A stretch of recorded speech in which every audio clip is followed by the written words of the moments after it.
Setting low on a hometown track, dust rolling up like a freight train stack. Cooler in the bed of a beat-up Ford. Crowds getting loud cause they know what's in store. Engines rumbling like a southeast storm. Another wild night where new legends are born. Grab your hat, grab your girl, feel that grandstand shake. Everybody knows this ain't no small town state. Cause we're full throttle Thursday night at them big bright lights, rubbing goals, riding high, leading hard through every fight. From the backstretch to turn forward, fans holler for more and more. Ain't nothing beats that heartbeat racing. Yeah, this is iNRS racing.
About our company. Based in Marshall, Texas, 5'4" 1/4" Design is dedicated to crafting custom clothing, hats, tumblers, and chunky blankets that reflect individuality. We are a custom apparel and merchandise company specializing in high quality, personalized designs for individuals, businesses, and organizations.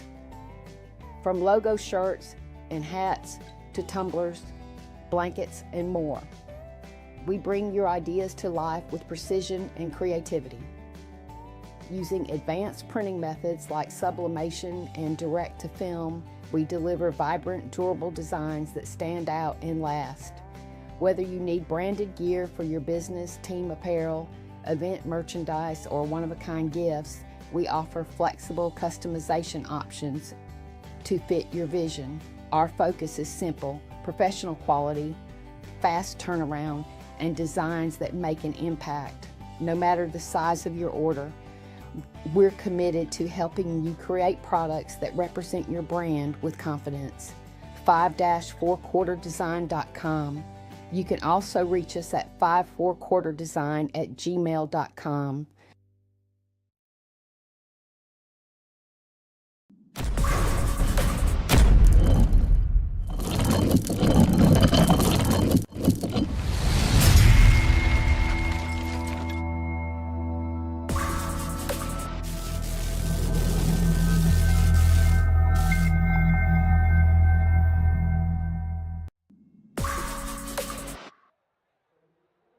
All right, folks, welcome to the iNRS Racing Series here on the IWM Broadcast Network.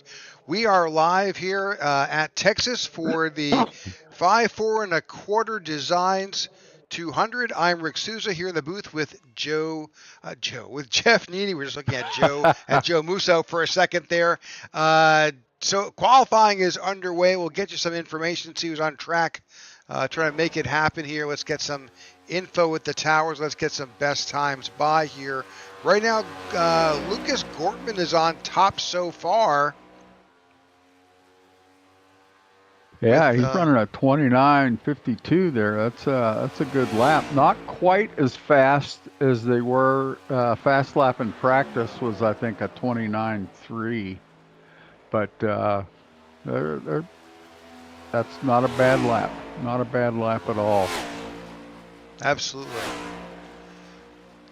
All right, so let's get some race info so we can take care of some housekeeping. We do have a 5-minute drivers meeting to deal with before we go after qualifying, but this again is the 5 4 1/4 design 201.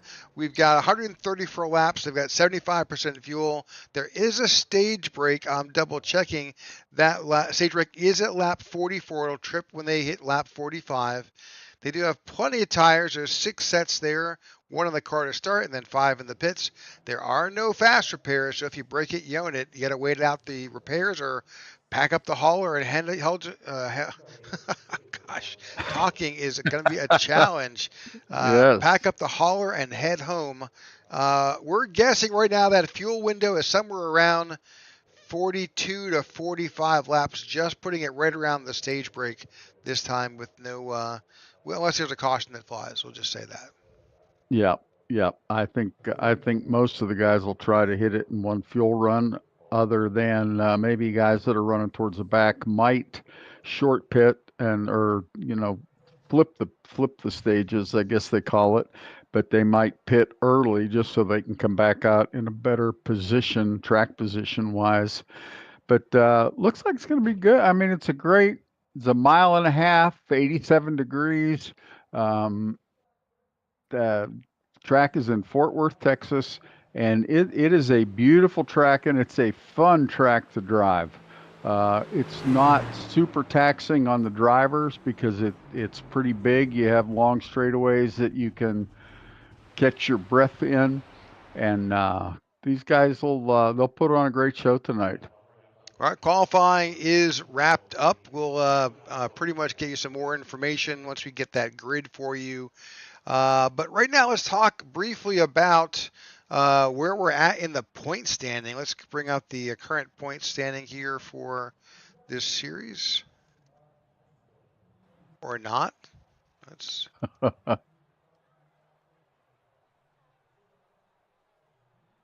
Well, we're trying. The drivers have gone into their drivers meeting now. That usually lasts about 5 minutes. And when that is over, they will start to put the cars on the grid. And we will get lined up and get ready to get this race underway. Beautiful day here in Fort Worth, Texas. That's one of the beautiful things about iRacing is you never get rained out. Yeah, not unless you want to. Yeah, yeah, you can. But I haven't seen anybody do it yet. A little bit of wind though, 18-mile-an-hour wind. Uh, Depending on which way that's blowing from, that'll make a difference in the corners and how these cars handle. Right now, it does not appear that our points are linking in. We'll just have to figure something out here. See if we can bring in our season schedule. So here's our schedule. We do have that working. Looks like Watkins Glen is our next event. That's next week. We will be covering that. We weren't going to, but because we did miss, didn't cover a race for, I think it was Kansas. I think that we are at the mercy of the internet ourselves. Broadcast truck was unfortunately without a connection and power, so we were not able to cover that race. So we will bring you the Watkins Glen event on May 7th, next That'll Thursday. be fun. Yeah. We normally don't cover the road courses, so that'll be a new challenge and a interesting race for us. Absolutely.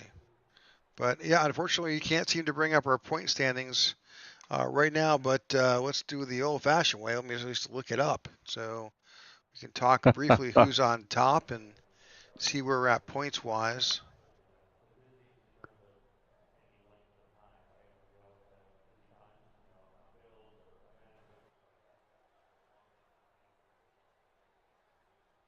Got a really nice crowd here in the racetrack tonight. All right, we need standings.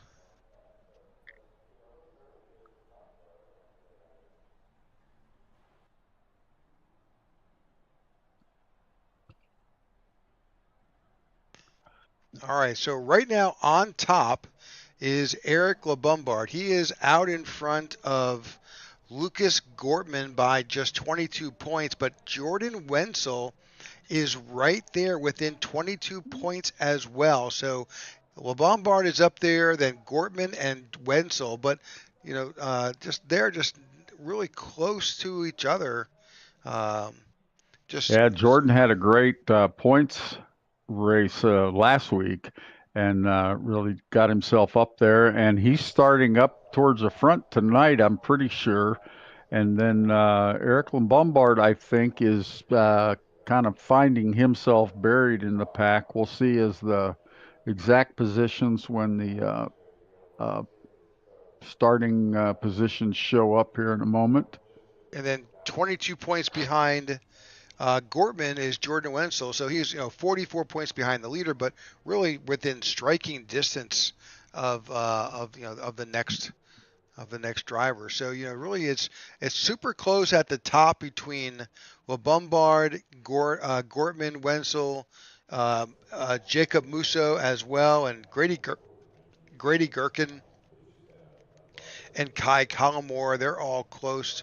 Really, Collymore, Joseph Musso, Corey Ennis, they're all within less than 10 points from that next position. So this whole series has, over the last couple races, really tightened up at that cut line of 16 drivers. I really wish I could show it to you, because clearly it would absolutely make that work. But hey, it's not to be the case at the moment. Sometimes we are at the mercy of the bits and bytes. We are. I'm going to look at one more thing and see if we can fix it on the fly here. And then if not, we'll have to go to just figure it out since we're running out of time here. Well, actually, we are finished out of time. So it is what it is. We're about to go racing. They're going to grid any second. They are. Well, take our word for it. It's a super tight race right now for the top 16. And we still have quite a ways to go, so there's still going to be a lot of movement in those standings. So tonight, that's the one thing about the way the points are this season is every race is important.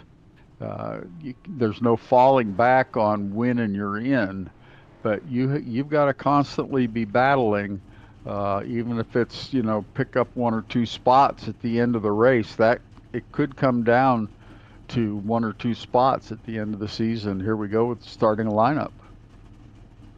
All right, on the pole tonight is Lucas Gortman. He's out in front, and he's got Jordan Wenzel to his outside. And in row 2, you've got Kai Collymore and Corey Ennis. Row 3 brings us Dakota Reeder and Keenan Shoddy. And in row 4, you've got Paul Irvin and Steve Tucker. Row 5, you have got Brian L. Jones and Alex Daffin. Row 6, Matt Parasini and Zach Carter. Row 7 brings us Keith Fonseca and Austin Walton. And then in row 8, Daryl Young and Scott Bailey. As you see the cars starting down there, row 9 gives us Jake Musso and Joe Musso. Joe Musso. Sorry, guys, I butcher it every week. In row 10, we've got Gary Wells and Garrett Walden. Row 11 gives us Eric Jeffers and Tony Japs. Row 12 is, my computer's lagging a little bit here. We're Joe Torres and Eric LeBombard Jr. we talked about earlier. Row 13, Tyler Lim and Matthew Wheeler. Row 14 is Anthony Campbell and Jeff Ramsdell. Row 15, Grady Gherkin and Vince Burns.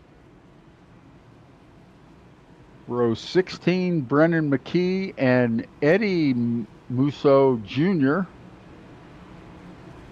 Scott Thomas and Shane Trotter in row 17.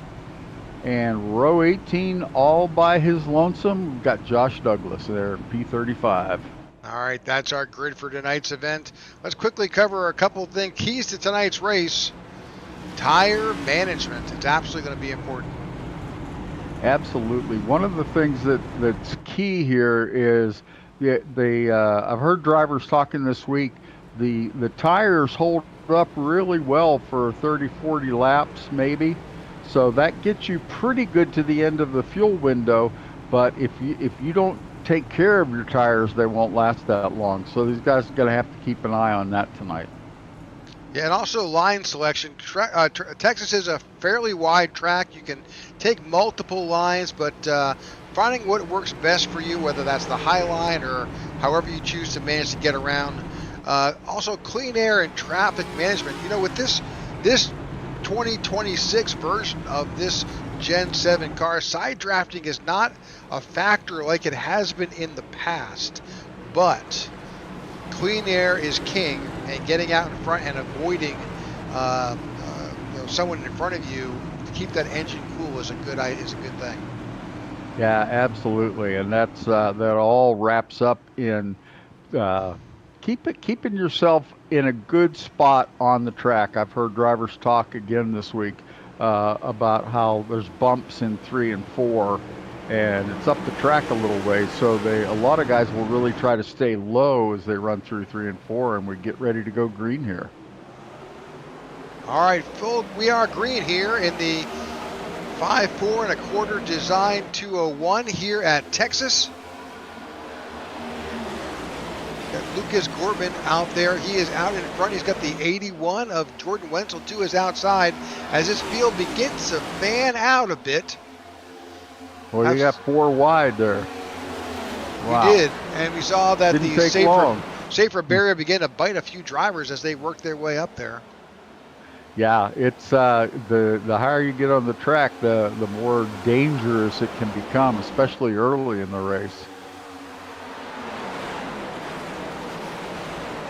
It's like Lucas Portman's dropped back to 3rd now, which puts Jordan Wenzel in the lead. Does Kai Collmore also slipped up underneath, and he now is sitting in 2nd behind Jordan Wenzel as this field begins to pan and spread out. Already just 2 laps in the books here, and we're already beginning to elongate this field. Take a look, drop back a little bit, going back to 10th. That's Paul Irvin back here. It's beginning to, the car sliding through, trying to get, I think that was Steve Tucker up here. See, that's a car on the high line there. We saw a lot of tire smoke coming off. Thinking that is that 85 of Dakota Reader. We'll watch again and see if that was what we saw earlier. I noticed in practice tonight there was a lot of tire smoke. Guys really getting loose, especially off the corner. They having trouble with it. This track, both ends of the racetrack are a little bit different. And they say depending on your setup. Oh, there's wreck in the back. So Eric Jeffers. Caution's going to fly here. Yeah. Yeah, it was coming off of turn 2. That number 10 car there just hung out on him. Went outside and away he went. That was Matthew Wheeler in that 10 Tide. Where did he go? There he is. Yeah, 10. Yep, number 10 Tide Ford. Here we see a good look. Let's see if he had no help. He's just gonna come around on him. There it was. It was actually in front of him. He was kind of a victim of circumstance. See the 42 12 of Eric Tony Jeffers.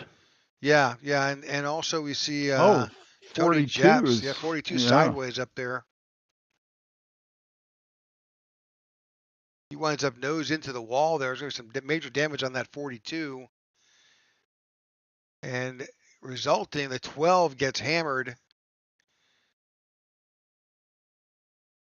42 hits the outside wall and then comes down and hits the inside. Yeah, he's going to be in pretty rough shape.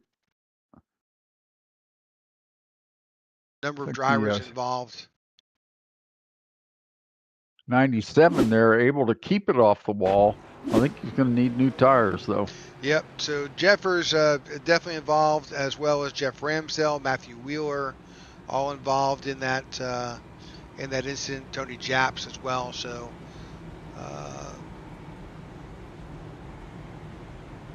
doesn't look like, going back. Let's just see real quick on our telemetry info. It's like Vince Burns somehow was also caught up in it, so he's got a meatball, so he's going to get some repairs made, but not the best start for a number of these drivers.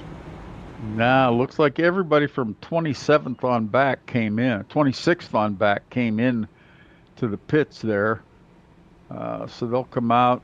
Some of these guys are able to stay on the lead lap. Some of them have got work that they have to do. Like Vince Burns is already at least one lap down.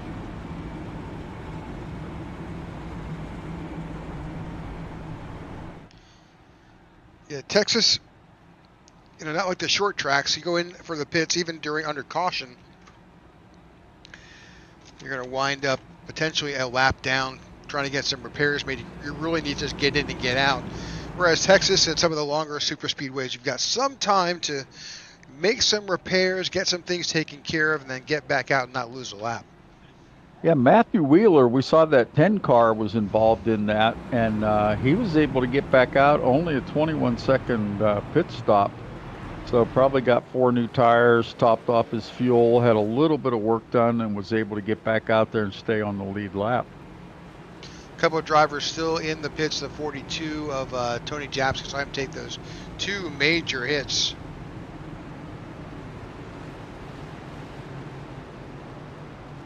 Yeah, unfortunately, I think he's going to be in there for a little bit.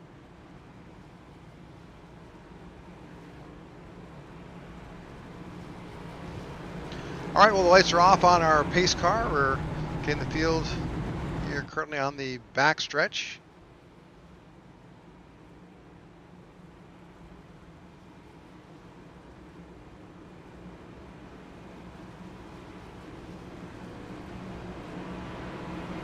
You can see on that camera shot as they come off of turn 2, that wall kind of all of a sudden juts back out again.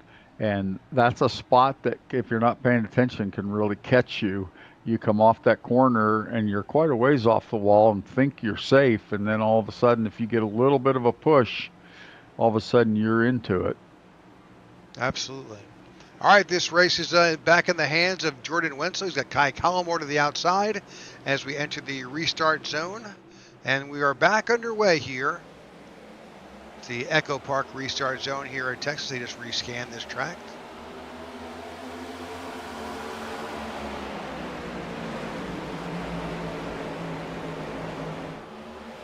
Ooh. What happened to Kai Collmore? Yeah, he got loose or something. All of a sudden, he went really high on the track. Back. Yeah, he's already fallen back significantly back to his teammate in that Sunoco. That's Eric Lombard. That's his teammate with 40 XLI, and Kai Collmore's got something going on. Yeah, he's making time up now. He lost. Well, he's 12 positions down, and so he was in second, I think. Yeah. And dropped down to, he was down as low as 17th. Now he's all the way back up to 14th. So whatever was wrong, it was short term. All right, back up front, you've got Jordan Wenzel leading the race. You've got Lucas Gortman behind, and there's a lot of pressure there trying to battle for that second position. You've got the Steve Tucker there in the 00, and Brian Jones right there, all battling for that spot.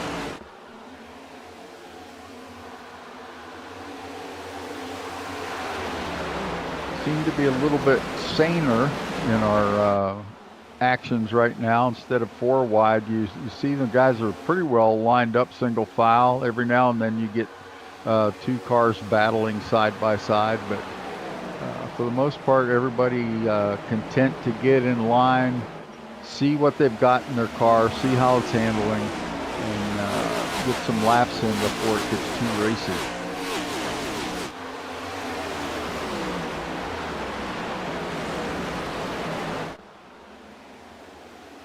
We see Jordan Wenzel still in the lead.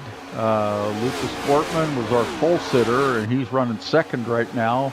Alongside them, you got Steve Tucker, Brian Jones, Dakota Reeder making up the top 5. And you've got Alec Daffin, Paul Urban, Tienan Shoddy, Corey Ennis, Zach Carter rounded out the top 10. All right, just reaching out to admin, see how everything is going. Right now we're in good shape here as we continue here with the 5 4 1/4 design 200 here in Texas. Yeah, really nice to have those guys on here as a race sponsor tonight. They do a nice job at imprint, clothing imprints, things like that. Good design company. Yep, yellow flag comes out now. Let's see what happens. Oh, there's that 3 car. We have Joe. It's like whether he got a little help or just got out of shape. Looks like he's just a little out of shape all by himself. Yep. Gets back to the gas maybe just a little too soon or too hard. Fortunately, he's able to lock it up and keep it for. I thought for a minute he was going to go back up the track there on that replay, it looked like. But he was able to keep it under control, get the brakes locked down, and keep that car on the bottom of the track. All right, caution flies for the second time here at Texas as we're almost halfway to our stage break. Oh, not even close. We're getting there. Jordan Wenzel out in front, Lucas Corpin, Steve Tucker, Brian Jones, and Dakota Reeder. That's your top 5. I was really impressed that iRacing went back out and they rescanned this track.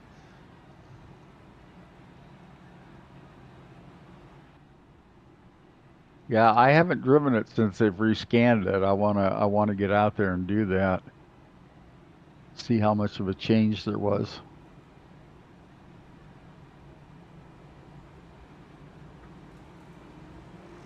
Early on in my iRacing career, this was one of my favorite tracks to drive. Kansas was probably my favorite. That was my home track, but always enjoyed racing here at Texas. It's nice and wide. It's a very fast track, and it's not super difficult for a driver, but yet at the same time, how you drive it, where you drive it, what lane you use, things like that can have a big impact on your times. So for a rookie anyway, it's always nice to have somebody that they can tuck in behind and follow.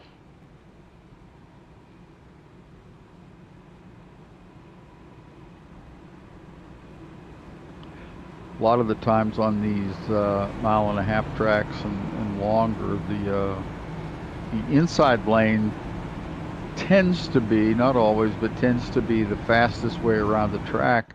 But some tracks, and Texas is one of those, you can build up some momentum on that outside and be able to swing out and get some momentum and make a pass that way. Yeah, really, we'll have to see if that plays out today. We really haven't had enough laps to really figure out if there's a better lane. And of course, that's going to change over the course of time here as this track rubbers in a little bit and we begin to get a bit more grip here on this event.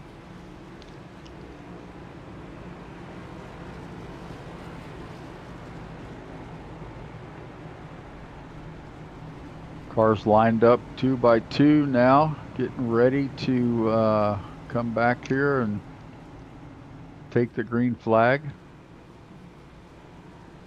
Heading onto the backstretch now, coming out of turn 2. Yep.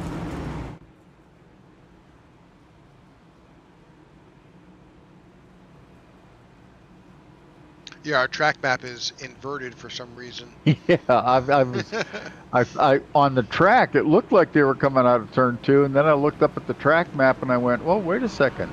They're No. coming out of 4. Well, wait, the dog leg's on top. Yep. Yep. All right. Gortman and Wenzel up in front on the front row. Tucker and Jones in second. And then in the third row, you have got Dakota Reeder and Alex Daffin. As we enter our Echo Park restart zone, Jordan Wenzel is in control. And we're back under green here at Texas. Great jump by Jordan Wenzel. He's always good on restarts. I can count on one hand how many times that I've seen him not keep the lead on a restart.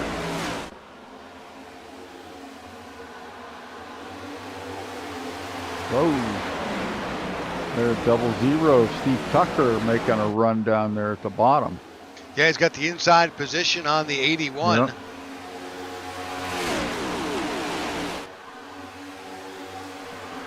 Get a new leader. Yeah, for a second. Oh, now he's coming back. Yeah.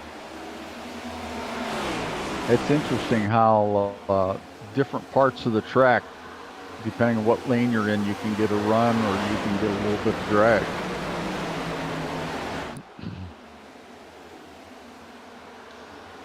The 00 Steve Tucker gets around, and we're gonna.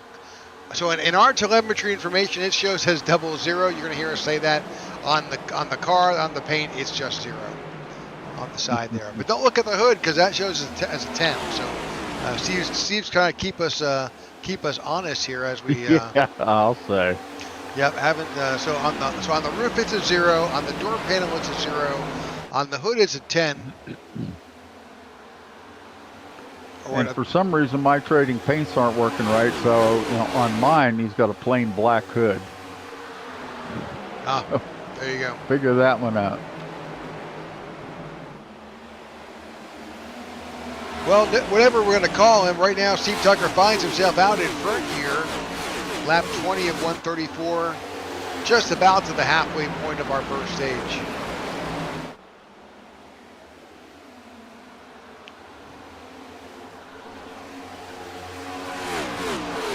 Got a real nice lead there over Jordan Wenzel now. Steve Tucker out there in the lead.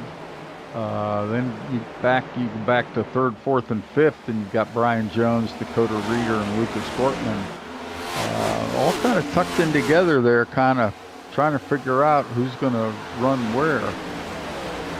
Steve Tucker is relatively new to the series. He's really just, I think he's only been in 4 events so far. This is our 11th event, so he's relatively new to the series.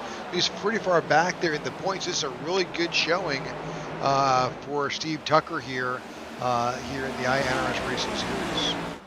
Yeah, and running great lap times. His best lap time was faster than the pole position, so he's doing a great job. Ty Collymore still mired back there mid-pack after that one incident that we saw. He didn't make any contact, it didn't appear, but he's got fast lap of the race with a 29.44. Just, oh boy, less than a hundredth of a second slower than Steve Tucker. You just saw the 61 of Keith Fonseca just run way up the track a bit. Oh, there's a lot of action happening in the back here.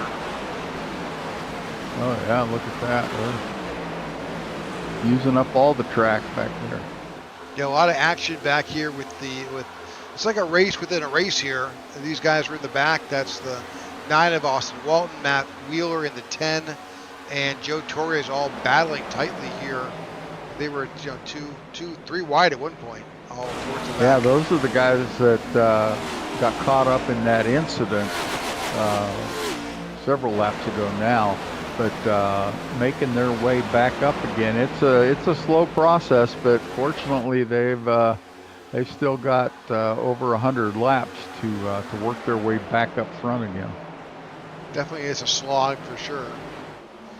What happened to Anthony Campbell here in the 73? He is trying to get off and that does bring out the caution. The 73 does bring out the caution here. He was pretty much in a sitting duck there. He was in the racing line, and He did stop and back up, but to no avail. Caution does fly here at lap 25.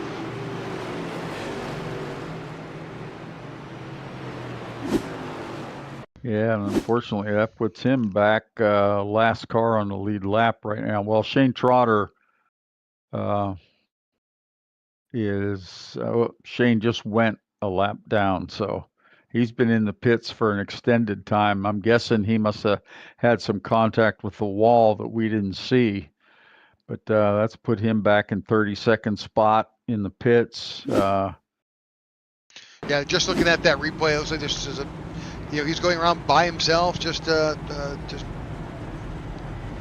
into the throttle a little bit and spun that car around. So unfortunately, that does bring out a caution here. Third caution of the night here, lap 26 for a single car spin. All right, 30 cars still on the lead lap. Eric Jeffers, unfortunately, has retired from that last incident. I know he is not happy about what has occurred. A number of drivers are still in the pits trying to make some repairs, including Shane Trotter, Eric Jeffers. I'm sorry, Tony Japs and Vince Burns.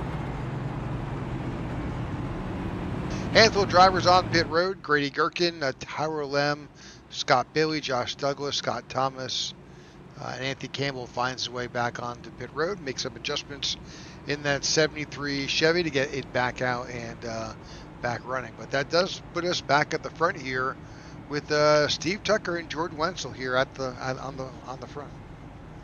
Yeah, with these 3 cautions that we've had so far, I think that puts us in a situation where drivers don't have to worry about fuel mileage. So if these guys at the front are managing their tires well, which I think they are, then they should be able to make it the whole way in this first stage.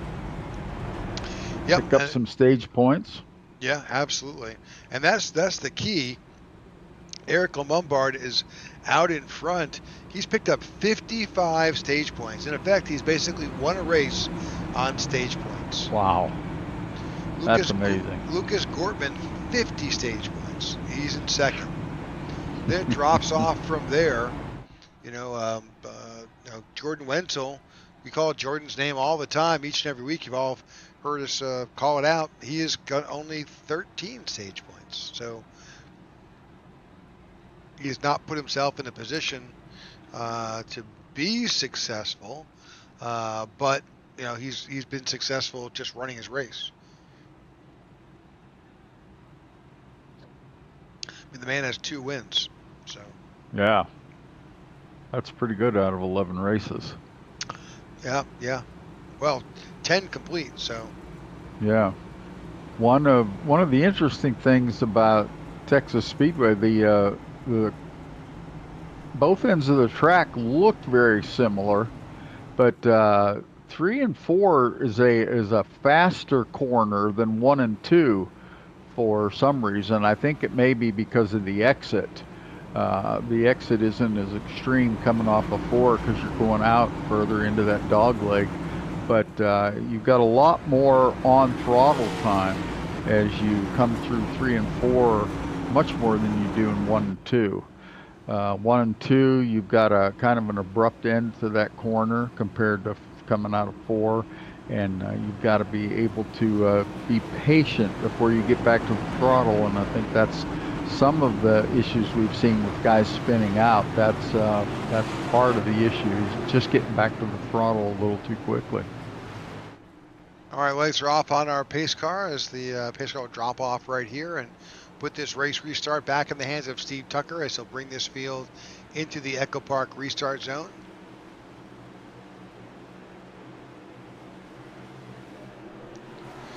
And here we go. We are green back at Texas here. 5, 4 1/4 designs. Real good restart by Steve Tucker. Jordan Wenzel was able to keep up with him, but not be able to challenge him at all. A little bit farther back, there's a lot of Eric Lombard was right there. He's we've got the 48 of Paul Urban. Those guys were door to door there, a little bit of contact as they were kind of working up as Lombard's making a move. He is up 17 positions. Did not have the qualifying effort I don't think he wanted, but now he's found himself in the top five, almost the top five. Yeah, that's amazing. Only 30 laps in, and he came from like 24th or 25th, somewhere back there, all the way up to 6th. So that's a real good run. I think we got to keep an eye on Eric Lombard. He's going to be up here at the front for a while. Yeah, Brendan McKee also up 14 positions in his effort. He's up to 17. Yep.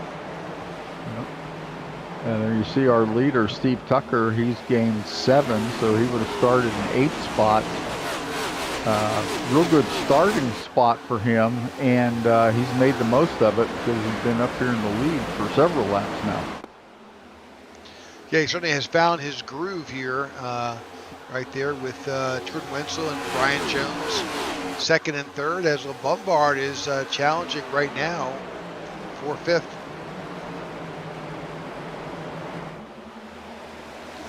Looks like the zero car of Steve Tucker's got a little bit of a connection issue. We can't focus on that. We've seen him blinking in and out a little bit. That's telling us he's got a bit of a connection issue with iRacing, and unfortunately, that makes it a challenge. Oh, caution flies again. See a spin back here with the 61 of Keith Fonseca. He's involved. I think possibly Jake Musso also involved. Let's try to figure out just what happened back here.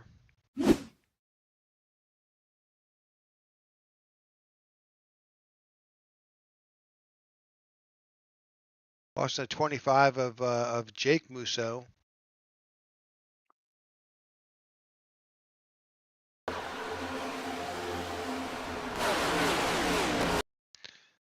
Oh. So really, it wasn't Looks so like much Jake. Spun on his own. Yeah, I think it was just Keith. Let's back it up to see what happened to Keith there. Just lost it coming off a 4. Oh. Yeah. So he may have gotten a little bit of help in that left rear quarter right there. Yeah, he did. That What is car the. Is that 26? That's maybe? a Musso. Is that Eddie Musso? 28. 28. Okay. That is Joe Musso. Yeah, he looked like, if you noticed it right before he made contact, he looked like he got a little loose in the middle of the turn. Gotcha. And in trying to gather it up, he just went up the track a little bit, and probably wasn't anything he could do. Definitely wasn't intentional, but sometimes you get loose like that, you end up chasing it up the track, and if there's somebody there, it's not going to work out well for someone. See that the nose on that 61 Chevy has got a lot of paint scrapes and some damage. Yeah. He'll pull into his pit and get that assessed. The number of drivers also on pit road, not a lot, but Keenan Shoddy's on pit road. Matt Parasini finds himself there. You talk about Keith Fonseca. Eddie Musso is now coming out of the pit. So a number of drivers on pit road as our 4th caution flies tonight. Still about 10 laps away from our stage break here. Well, let's hope once we get the caution for the stage break that when we go back green again, we can get some long green flag runs in here. Absolutely.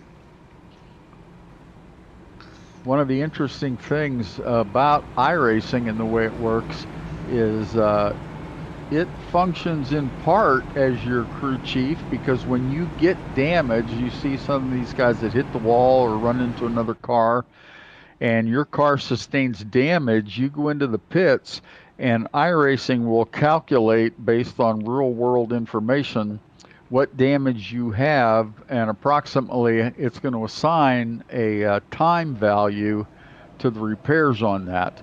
And then if your car's damaged too much, then what it's going to do is going to give you the meatball, and you're going to be in a mess at that point, probably out of the race. But there's so many layers to this software program that we call iRacing. It can do so much for you, and then it's up to the driver. If you have maybe 5 minutes of required repairs, you have to sit there for those 5 minutes. Yep, you have no choice. Could have 5 minutes of I forget the name of it now, but repairs, optional repairs. Then it's up to you as a driver to choose. I'm going to go back out with my car messed up, or I'm going to stay here for the whole time, or I'm going to come in and go out and then come back in and come out and that sort of thing. So there's a lot of driver input on what you can do.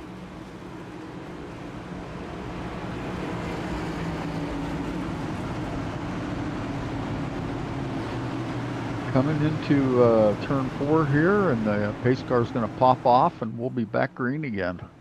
Yep, the Steve Tucker will be back in his hands on this restart. He's been in that familiar place. We'll go on board with Jordan Wenzel here on this restart.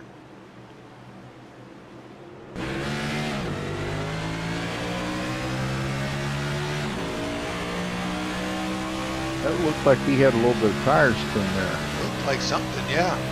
Yeah. Yeah, he dropped back to he's third now, so he lost his momentum there somehow. You see that 4 car of Brian Jones pulling in front of him.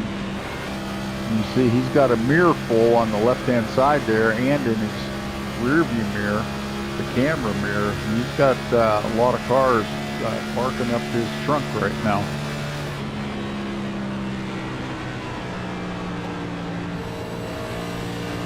Still saying in 5th gear all the way around here. No downshifting, no shifting at all. Just putting it right in 5th gear, which is basically one less thing to worry about as a driver. Just throttle control and touch the brakes if need be. Looks like he's kind of got it. Real good run there. Yeah. Tuck down to the inside. They cross the start-finish line. Try to take that second spot back from Brian Jones, and he does it. He clears it. Yep. Whatever angst happened on that restart, he was able to recover and get back in that position. Of course, Steve Tucker here up in front. He put in so far the fastest lap of the race with a 29:23. That's a smoking good time to be all by yourself up in front. So yeah, if you think about Jordan Wenzel on that restart, I mean, he's got 40 laps on those tires, and that's where they really start to go away. So I'm going to guess that he just got a little too eager with the throttle and spun his tires a little bit. You could see, caution's out again. We didn't even make it to the stage break. Well, looks like Gary Wells is being shown with the meatball flag. Something happened to Gary. Looking at that 30 car, and they see the damage on that right front. That tire is not rotating. Yep, he's bringing that wreck in. He's not going to go very fast that way. Unfortunately, I think a number of other cars were involved. Let's go ahead and bring that up. Not exactly sure where this. I'm trying to try and find Matthew Wheeler here.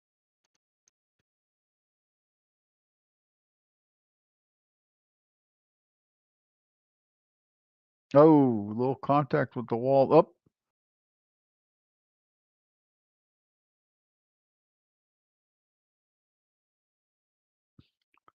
Is that the 11 or the? Yeah, the 11 car. Oh, got it hooked on the right corner. 10 comes down to 25. The 87 is involved. Yeah, the 87 hooked the 11, it looked like. Yeah, Scott Bailey has just gone for the ride here, and you can see this just a collection of damage on a number of vehicles here. Yeah, boy, everybody's pitting now. that shocks me. I thought those leaders would stay out, but everybody's coming in. Well, I think this is the right time. This 5th caution probably is happening right at the, will take the place of the stage break to some extent because we're at lap 42. So. Okay.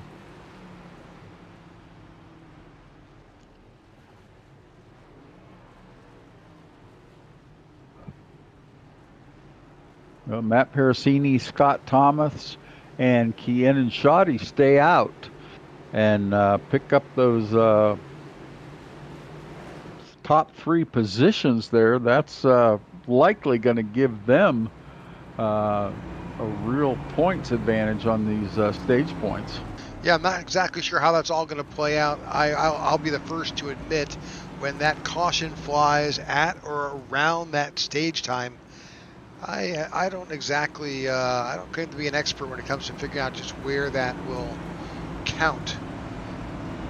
Yeah, Parasini and Shoddy had both last pitted at lap 34. Scott Thomas last pitted at lap 26. So he's going to be at a tire deficit, but he's going to pick himself up some stage points on this. Oh, and he just pitted again. No, he didn't. He was fooling you. He must have just come down low. he was trying to just tease you. Yeah.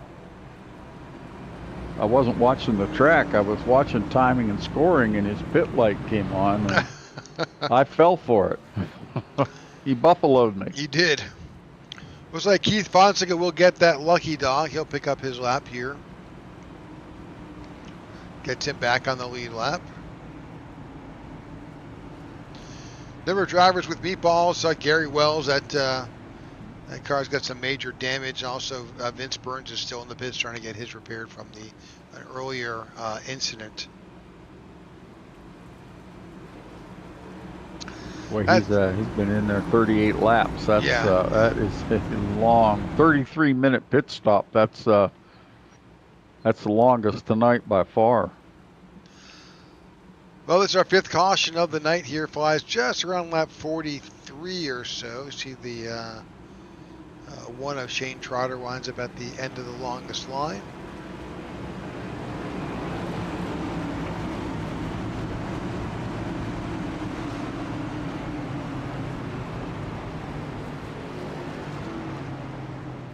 Focus back on this field. So this puts Matt Parasini and Scott Thomas on this front row for this restart, and they'll have some folks who have pitted barking at their rear bumper pretty quick.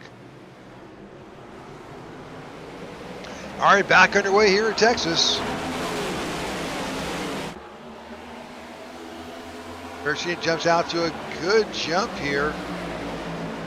They're 3 wide, not far behind, as Scott Thomas slides back.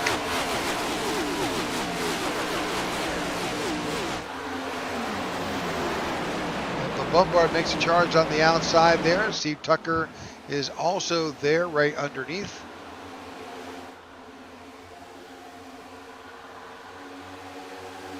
Lombard is definitely trying to get around that 0. We'll battle up in front with Keanan Shoddy is battling Brian Jones there for 2nd place, and looks like he's close to taking that position away. Yeah, I'm not sure what happened to Jordan Wenzel. He was up there running close to the front, 2nd or 3rd, and finds himself in 20th now when we came back to the green flag. And he didn't have a bad pit stop, 4 tires it looks like. But that's puzzling. That 81 car of Jordan Wenzel is back down to 20th now. He's got his work cut out for him to get back up front.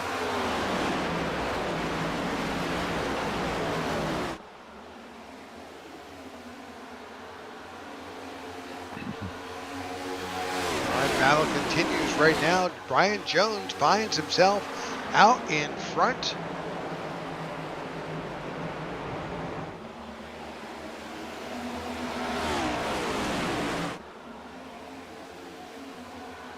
With Eric Lombard in 2nd, Matt Parasini in 3rd, Tucker in 4th, and Shoddy in 5th.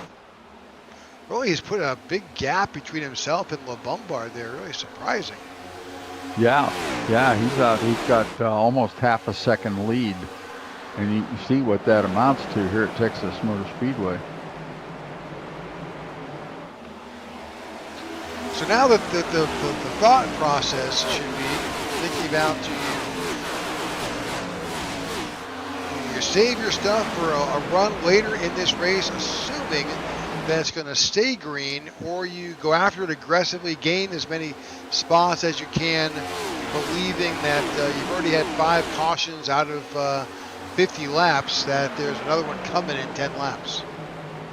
That's the game. Yeah, I think it's going to be at least 2 more stops for everybody. We've got 86 laps to go, and we've already run probably 5 or 6.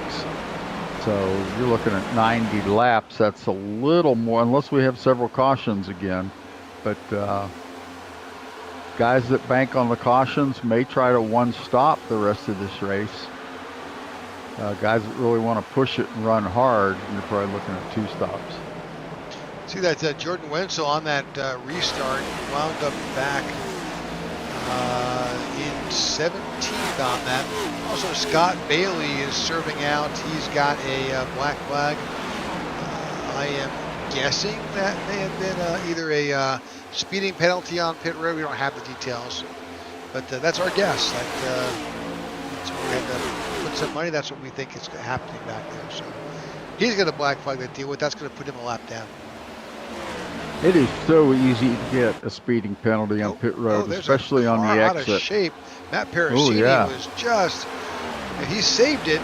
Caution does come out though. Brendan McKee is spinning back here at the tail end of the field.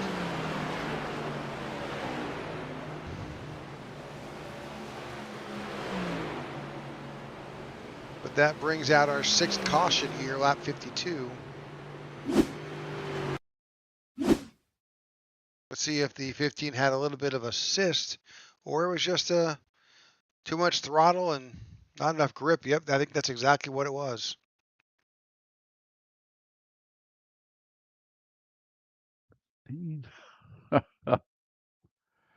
Yep.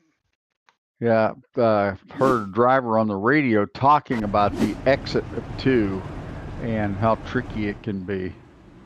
Well, we've certainly seen it tonight. A number of yellows have come out because of that same instance here. Yep. That's that corner that we were talking about, that the exit of that corner is very abrupt compared to turn 4. And if you're not paying close attention and focused in very well on which corner you're in, all of a sudden that wall can come up at you in a hurry. Yep, pretty quick. See a few cars of 58 and 0 coming down pit road here.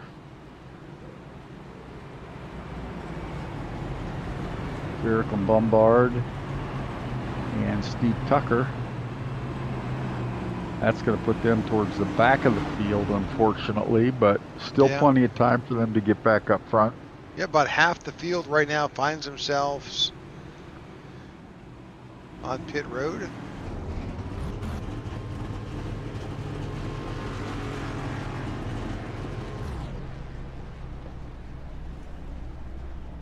Good shot of the 61 of Keith Fonseca here. You can see the damage on that left front.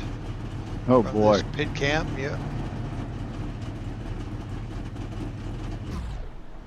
Trying to get some repairs. Doesn't look to be bent up too badly, but it's certainly he's going to need a new paint job or a new wrap. Yep, absolutely. Well, where are we? This is our 6th caution here, lap 53 of 134 as we chip away at this event here.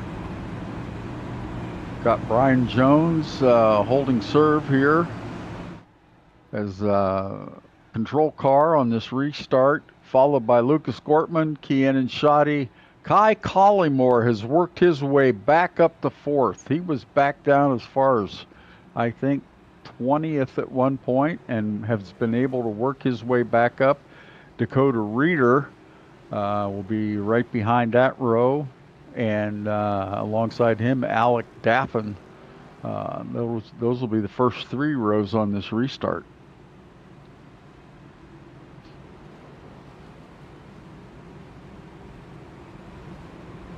Sure what happened to Shane Trotter a moment ago, but he definitely has some issues here tonight.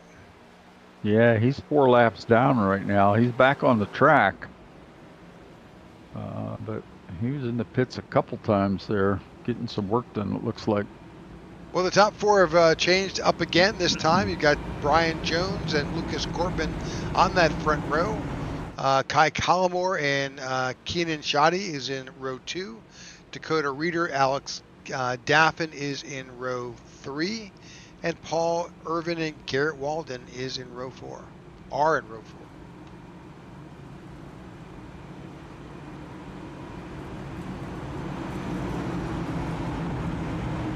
Cars all lined up 2 by 2 behind the pace car.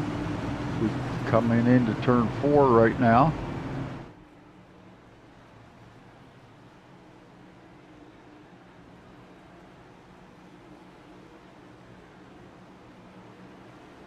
Pace car drops off. Brian Jones is in charge of this restart as he enters the Echo Park restart zone. And we are back underway here in Texas, lap 54. And now 55 laps. Good restart by Brian Jones. Pulls out front, able to stay down on the bottom lane.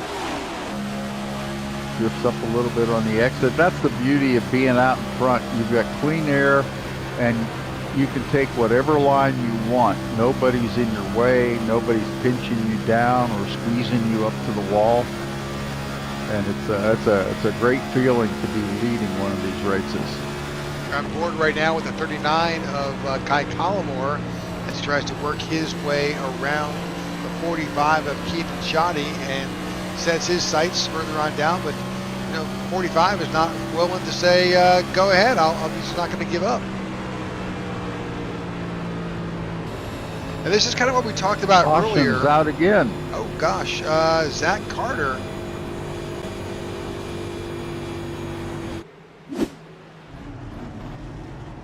Five is definitely has some engine damage or something. He's definitely something happened to the 5. Let's try to see just. It looked like that left front was hung up.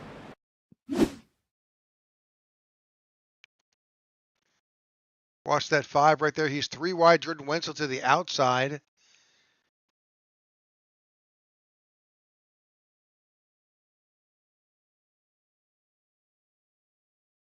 Oh, hang on one second. What just happened there? Let's back that up. I see the 3 is involved as well. So that's where that wall juts out again. Oh, that's a 58 of LeBombard. Oh boy. Yeah, I don't think that, that Zach may have realized. Yeah, he's going up and he just keeps right on going. Well, yeah, the 58 had a run, but there was no real place to go, unfortunately. That is a tough break for LeBombard too. He was doing so well and then got shuffled to the back there. Made his way back up, and this is going to just set him back further. Yeah, but at the same point, you've got to be a little cautious on that because he wanted that spot, it just wasn't there. Yeah, he had that run, didn't want to lift and kill his momentum, but right. Unfortunately paid the price for it. Yeah, there was just not enough room between the safer barrier and Zach Carter there in the 5, and unfortunately they both paid the price. Zach Carter's in the pits, while Bombard is in the pits trying to figure out just what damage has occurred on their vehicles here with our 7th caution in lap 58. Yeah, you've got several cars in the pits right now getting some extensive work done. Josh Douglas has been in there for a while. Scott Thomas is getting work done. Jeff Ramsdale just got in there. Eric Lombard we talked about. Joe Torres is getting work done. Joe Musso, Keith Fonseca. and Zach Carter all getting work done in the pits right at the moment. Scott Thomas just on his way out now. Yep, about 10 cars still in the pits getting work done, but they've got time. They've got this. It does take a while for this to get back to green, and they can take that opportunity, get some incremental repairs made if they need to, and then get back out there. Scott Thomas and Joe Musso were able to get back out in time to stay on the lead lap. Joe Torres was. Keith Fonseca was able to stay on the lead lap. Looks like Jeff Ramsdale and Eric Lombard are as well, but Josh Douglas and on back are still in the pits.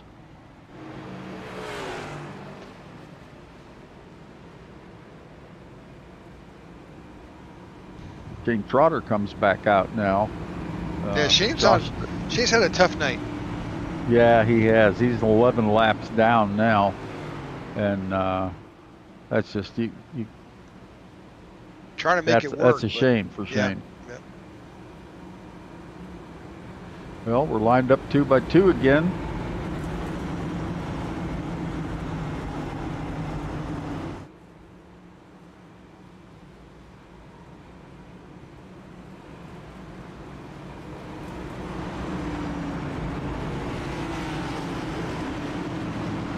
Race car leads the field.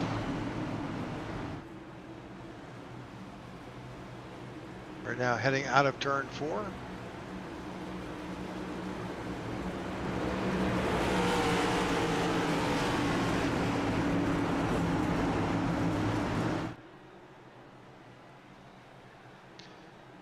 And we are back to racing. Brian Jones in charge.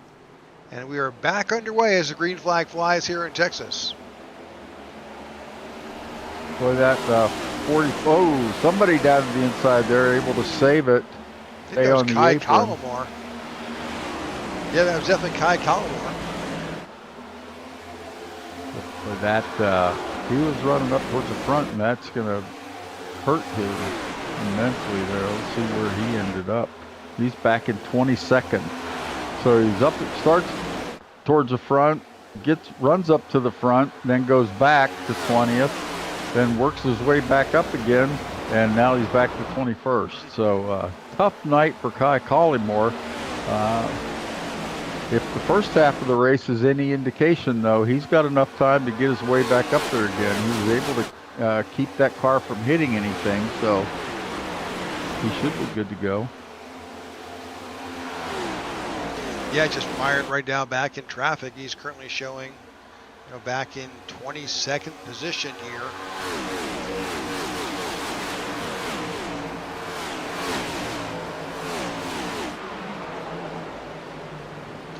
They're 3 wide behind him. That's Brendan McKee. We've seen Brendan's had some challenges tonight as well in that blue and white 15. He's got Eric Lombard, who just had an issue there in that last with the 5 of Zach Carter. He's now working his way back. And they're door to door here. This is a battle for 20th with 2 drivers that want to move up. Eric Lombard says, if I'm going to go too wide, I'm not going to be next to the wall. He's going to stay to the inside this time. Yeah, because that last time it didn't work. No. Oh, he was sideways there.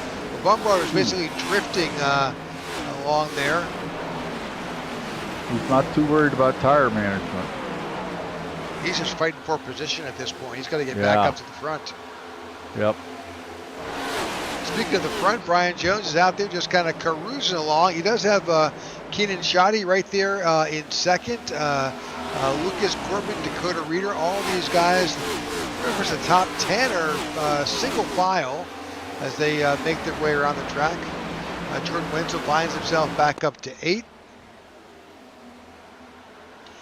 He's behind Daryl Young in the 71. Steve Tucker's back there in the 0. Yeah, very good recovery by Jordan Wenzel to get back up to 8th already.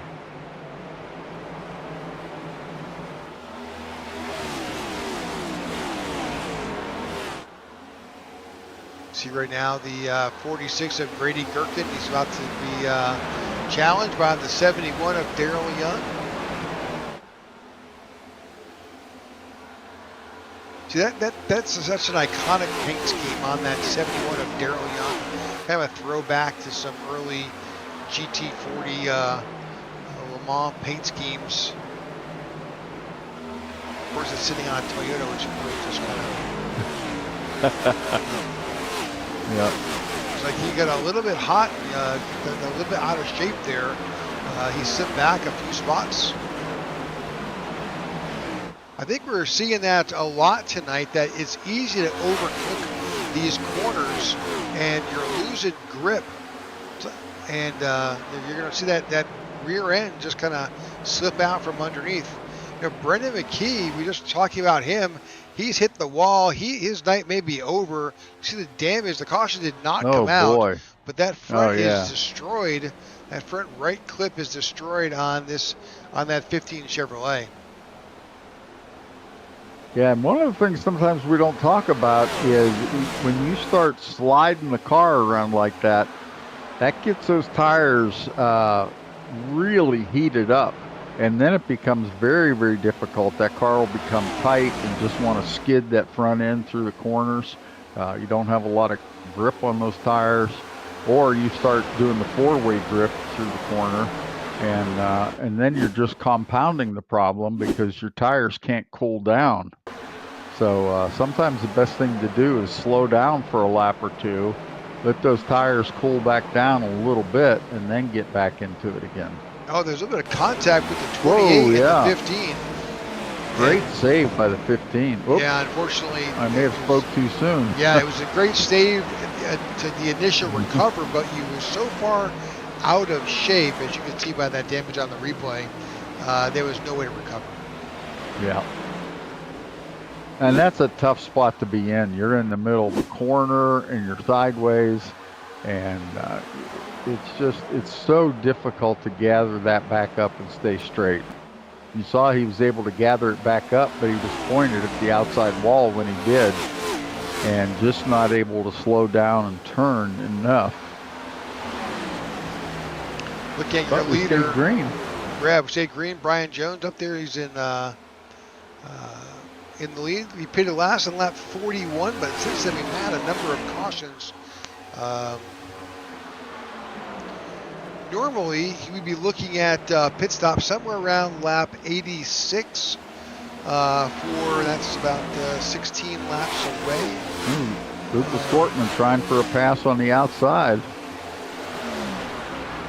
And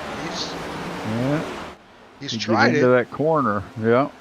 Here we go. Let's see if his momentum may carry him past. Good battle for the lead here. Oh man. Oh. He kept his foot in it longer. Let's see if he can hold it through the corner. Yep, yeah, holds it together. He clears leader. him. Lucas Gortman makes his way to the front. Yep. Really nice move by Lucas Gortman there.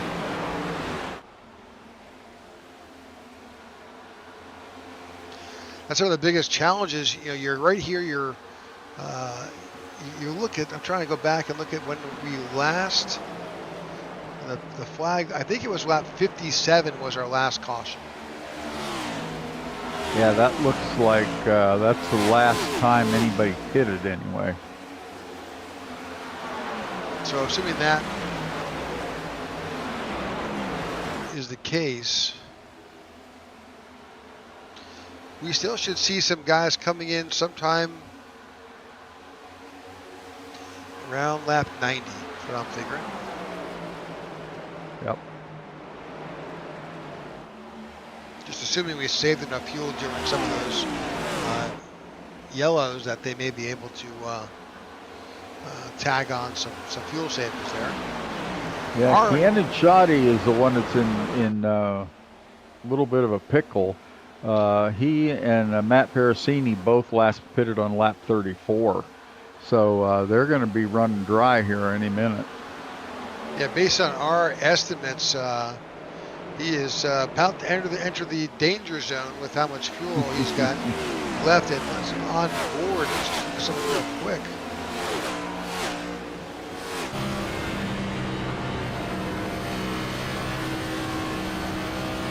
Thought that telemetry was showing him in fourth gear at times. Let's see if he is downshifting here. He is. And the reason why that's so important is that that will contribute to your fuel burn. Yeah. So if we switch onboard cameras, let's look at Jordan Wenzel.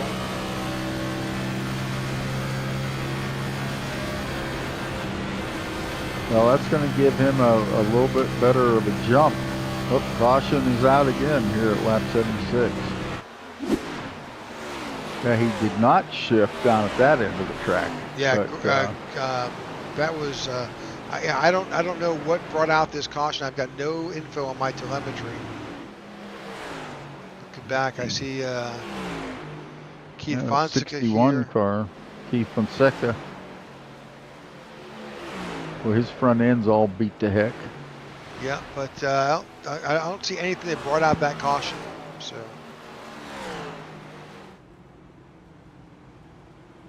Well, caution has flowed here on our 8th caution at lap 77. Don't know why, but it has. So, all right, with that, we're going to take a quick commercial break while we've got this, and we'll be right back. Let me tell you a story about our company. Based in Marshall, Texas, 5'4" and 1/4 Design is dedicated to crafting custom clothing, hats, tumblers, and chunky blankets that reflect individuality. We are a custom apparel and merchandise company specializing in high quality, personalized designs for individuals, businesses, and organizations. From logo shirts and hats to tumblers, blankets, and more. We bring your ideas to life with precision and creativity.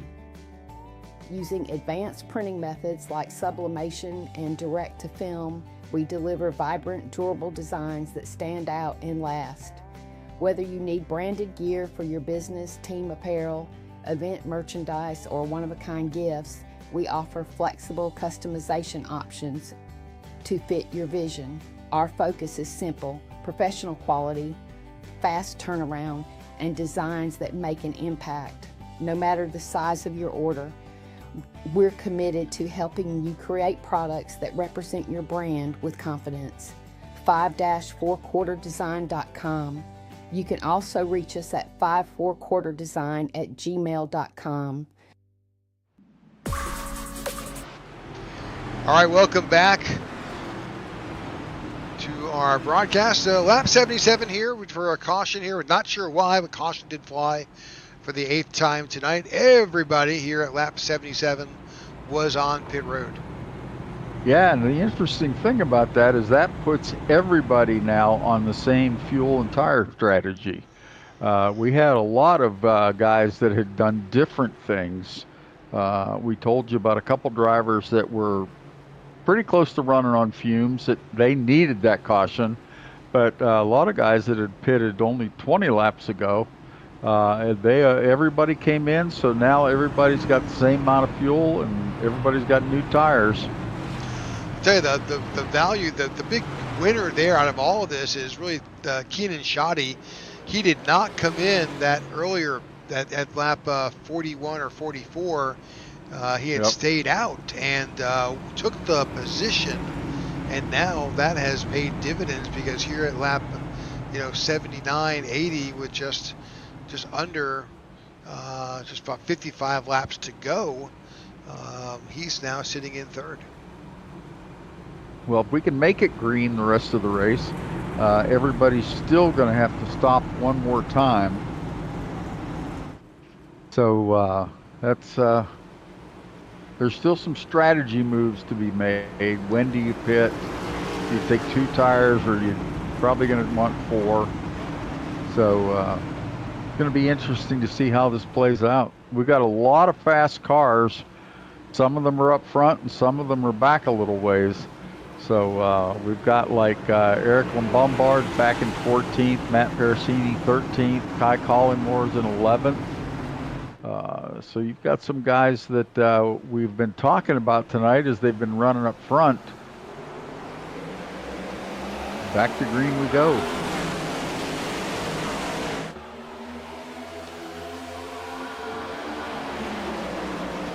Once again, another good restart by Brian Jones. Yeah, we're 3 wide, not too far, right there in the back, just behind Jordan Wenzel. These restarts always a little bit hairy here as the field bunches back up and we wind up 2 wide and 3 wide at times. Yeah, and those are tough too because you've got guys going 3 wide. We saw early in the race 4 wide, and you're coming down into turn 1 and 2. And your tires aren't really warm yet. Everybody's got 4 new tires, so you're not quite sure what's going to happen. But everybody made it stick and got through those first few corners and the first lap and a half here safely. Taking a little stroll through the field, just seeing what's going on towards the middle and tail end. A lot of drama here. See the 58 of Lombard 3 wide here, trying to get back up to the front. See Matt Parasini there as well, and the 43 of Garrett Walden. Kai Collimore now finds himself in the middle there with his teammate. Yeah, about the first 5 cars are running single file, but boy, that you get back there a little bit, get back around 6th, 7th, and they're jumbled up fighting for every inch. Yep, definitely some big battles. But back up front, Brian Jones is kind of just, he's got clean air. He's got Lucas Gortman a couple tenths behind him. It's all good. Jordan Wenzel's back there in 3rd. He's in good shape. They've got a little bit of a gap between Paul Urban and themselves. See Steve Tucker there, Dakota Reeder. Now, Dakota Reeder, he's got a little bit of challenge because all he's hearing in his head is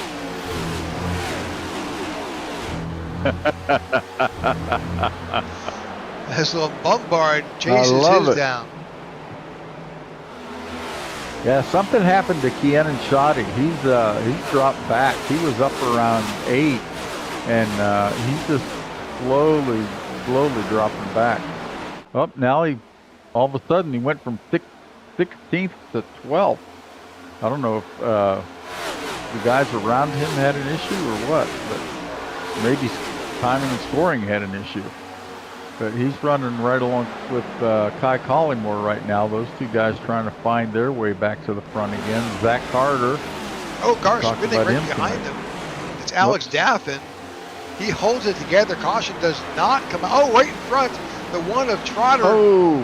He's again, caution still hasn't come out, but there it is. There it is.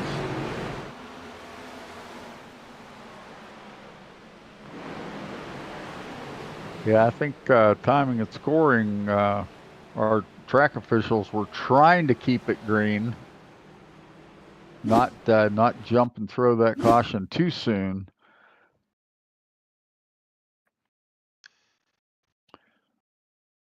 Somebody wasn't real happy on the radio there. Well, I don't see any reason why. So there was a number of incidents ahead. We saw that. That wasn't Brennan McKee.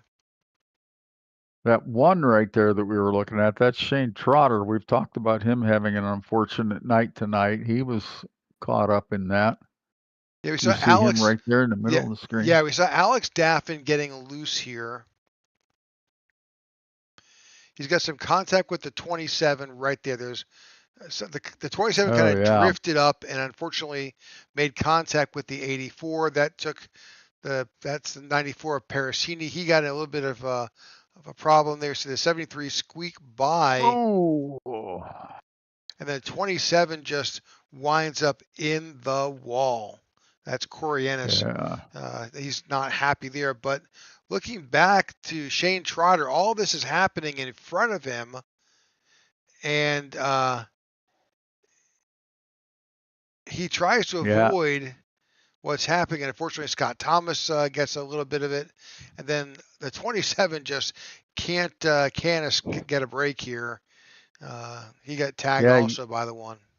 You saw Shane Trotter try to go low, and then that car moved, so he tried to come back up and shoot the gap on the high side, and it was just too much throwing the weight of that car around. The car gets loaded up, and then all of a sudden it's unloaded weight-wise, and it's just very difficult to keep the back end where it belongs when you're trying to turn like that at that speed. So valiant effort by Shane Trotter, but it did not work out. Nope. Probably should have lifted a little bit as he saw all that stuff going on in front of him, but didn't play out well. What I do know is that's our 9th caution of the night, 87 laps complete. As we try to wrap up here in Texas, there's still 47 laps to go, I believe, when we go back to green. Well, about 45 when we go back to green, actually. Looks like the top 20... Well, let's see. No, let me take that back. Top 5 cars, 6 cars stayed out. Everybody else came in. So, which really, so based on our initial math, there's a good chance that those guys who just came in at lap 86 are going to be super close to the fuel. The fuel cutoff, but it's not like we've seen solid green flag racing here. So and that enters so much into the gas equation, the fuel equation, because these guys are a little over the limit. The guys that pitted at lap 86, which is everybody from 7th on back, they don't have enough to make it if it's green flag the whole way, but chances are 1 or 2 cautions and they have enough fuel. So still a lot of strategy games being played here. Yep, and those first 5 or 6 cars which pitted on lap 77, they are definitely going to have to come back in one more time. Yep. Yeah. Well, based on our math, and that's not fuel saving, so it's all a guess. We don't have access to their actual telemetry. It's all just up here us ciphering and making some educated guesses on what we believe. But green flag flies. We're back underway here. Oh, caution may fly again. Hard into the wall. Caution does fly again. I think that was just on that restart. The 73 of Anthony Campbell may have caught the edge of the grass on that restart. Let's go back on that restart. We'll watch the 73 of Anthony Campbell here.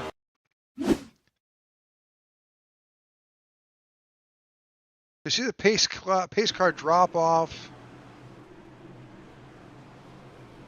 I'm going to take a different look from a different camera here.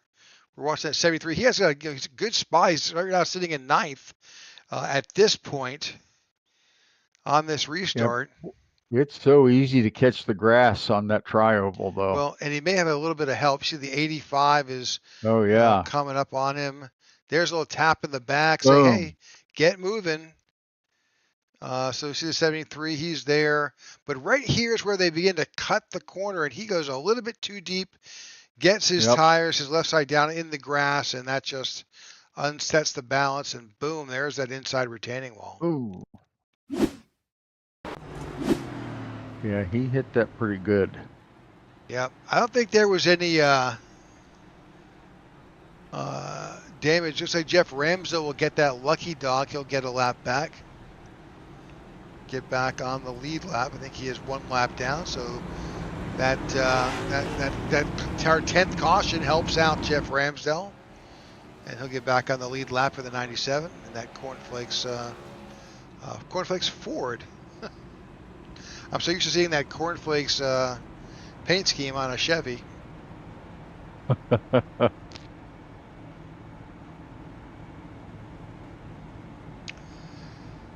All right, well, thank you for tuning in to the our IWM broadcast of the iNRS event here tonight.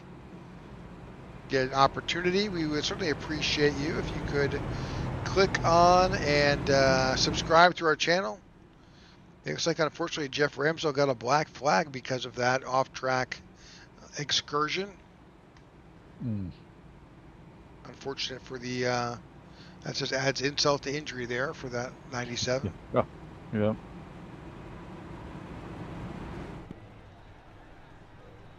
know he went in. Not exactly sure just what happened or what caused that black flag, but he just got his lap back. Not sure what brought that up, but my guess is it's speeding on pit road.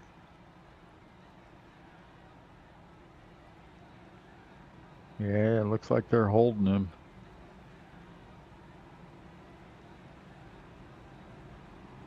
Yeah, when he comes out of that, he should be the first car a lap down. Oh, He may stay. He may keep it, huh? Yep, he may. It's going to be close. We're watching that field. He's going to be okay. He will live to fight another day. He'll come out ahead of the field and make his way around to pick up the tail end. But this restart now puts Brian Jones with a new face on the outside. He's got Paul Irvin in the 48 to his outside. Lucas Gortman's now in the second row with that 71 of Darrell Young. Yeah, some of our guys that were running up front, Matt Parasini is one, Keanon Shoddy is another one, are back flirting with position 20. So just the brakes did not go their way late in this race, and they're finding themselves with much fewer laps to get their way back up front again. Eric Lombard now sitting in 6th with Jordan Wenzel in 8th or 9th right there in that row. So those guys are looking at striking distance. Let's not fail to mention Tyler Lem now in 5th as well. And Kai Callamore just outside the top 10. Yep.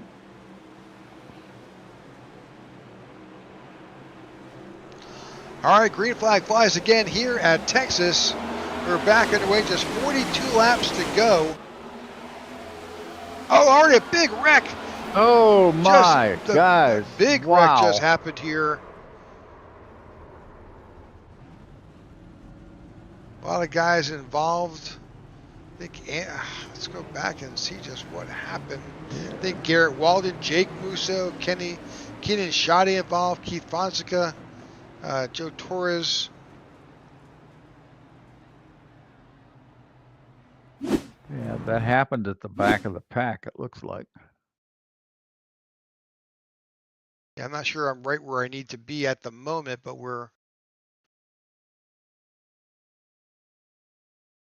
someone ducked out mid-pack.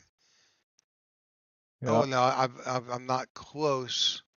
Ooh, looked like somebody got the grass again. All right, so let's back it up just a little bit here. It may have just been a tap, and I don't see the, that's the 43. That's Garrett Walden. It looks like the 25. Yeah. And the 25. So the 43 dropped down, and then, yeah, just some contact with the 25. And that spins Shoddy around. Number of drivers, unfortunately, getting caught up as they go through this mess. All right, so that is our 11th caution of the night here, lap 94. Number of drivers making their way onto pit road. Barasini, Daffin, Shoddy, Fonseca, Walden, Ramsdale back on pit road, and Joe Musso.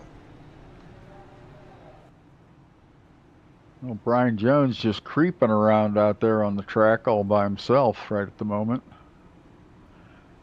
The back half of the field is all in the pits. Now here comes the pace car along with everybody else. Going to catch up to Brian.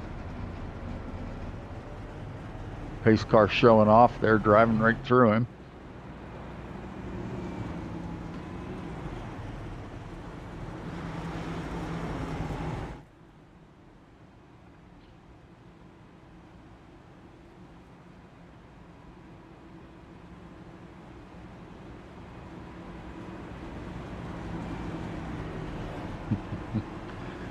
Guys on the radio talking about looking forward to next week because they're not going to be throwing cautions at the road course.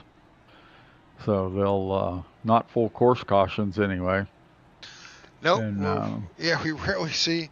That is yeah, the they're great excited. thing. Yeah, yeah. No, so is the broadcast team. I'll be perfectly honest Yes, with you. absolutely. Yep. You start running out of things to talk about. Well, yeah. Well, certainly we're in that case today as we hear 11 cautions here in a race that should be relatively straightforward here. It's not been that way, unfortunately, for these drivers. Yeah. Kind of a split race tonight for the Musso brothers. Joe and Jake are both, let's see, Joe is 1 lap down, Jake's 2 laps down. But Eddie Musso is running up in 14th, so he's got a decent run going for him tonight. In the top 15, holding his own. We've got 22 cars on the lead lap right now, and Joe Musso is the first car a lap down. So good shot that he'll get his lap back, unfortunately for us. But I'd say there's a good likelihood of that. We still have 39 laps to go, roughly. Yep. Yeah, we do.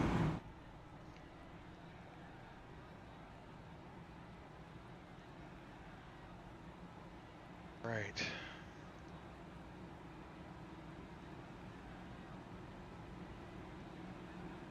I love listening to the driver's radio channel.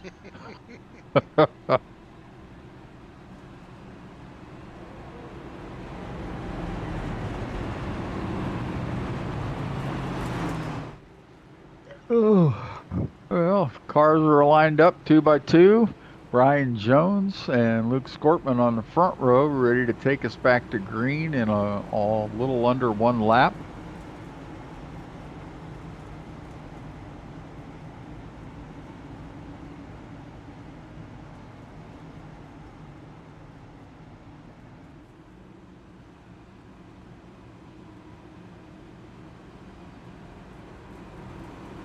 So the first, let's see, 2, 4, 5, first 5 drivers last pitted on lap 77.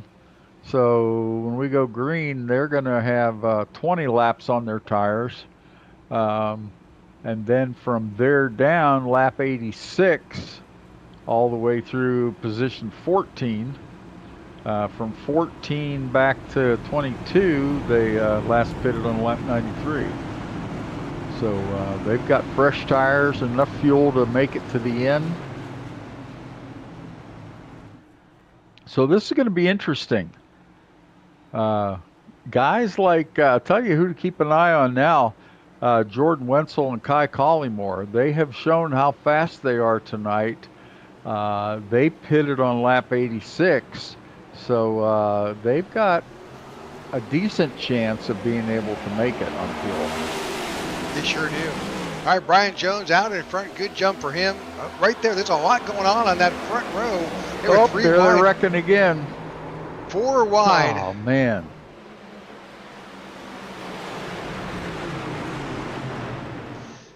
Tucker, Daffin, Walden, and Fonseca involved.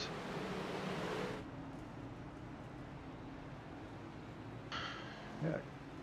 Keith Fonseca, sounded like Keith Fonseca took the blame for that one. He said it was his bad, but we'll see here on this replay if we can see what happens. We're watching the 61 of Fonseca right there. That's not him. That's the 0 of Steve Tucker in front. Let's go back to Steve Tucker here. See what happened to the 1.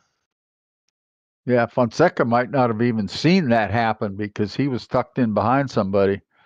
So it's like, again, these guys are biting too much of that grass, completely unsettles the 1. He is all out of shape. Doors the 5. There's the 9 contact who takes out the 94. And then all this drama is happening right in front of that. If I'm assessing blame, that's all on the 0. Yeah, I think you're right.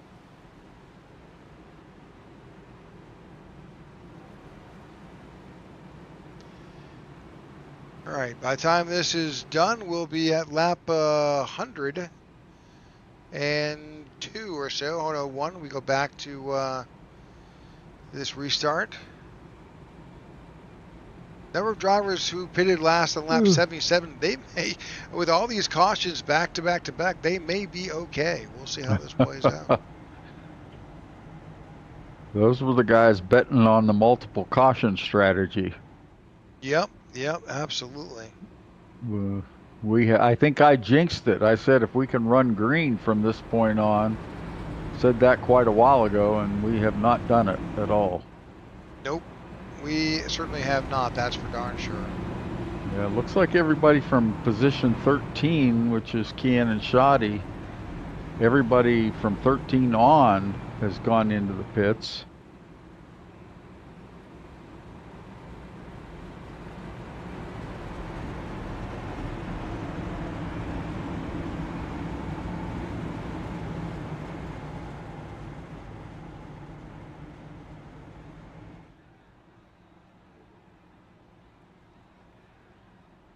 Yeah, it looks like Joe and Jake Musso both have dropped out, I think.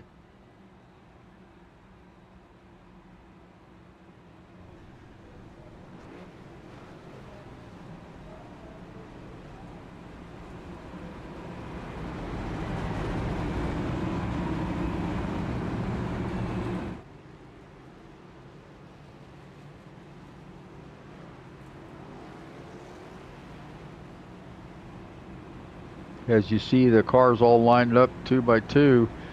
These drivers have so much to do. They have some of them, most of them probably have a program. One of them's called Crew Chief, that kind of helps them as far as fuel mileage, those kind of things. But really, they've got to make a lot of these decisions and calls on their own. When did they pit? That's all on their shoulders. Nobody's telling them. When a car's coming up on them, they'll have an electronic spotter, but that electronic spotter, all he does is give them a clear, or somebody's inside, somebody's outside. Doesn't really tell them what the other cars are doing. Doesn't tell them if somebody has a run on them. So they might be clear, but if somebody's got a good run, if they hesitate, even for a fraction of a second, all of a sudden when they make the move, they're not clear. So an awful lot for these drivers to hang on to as you see the pace car off, and we're getting ready to go back green. Yes, we are. All right, green flag flies as the shadows are getting a bit long here in Texas. 34 laps to go.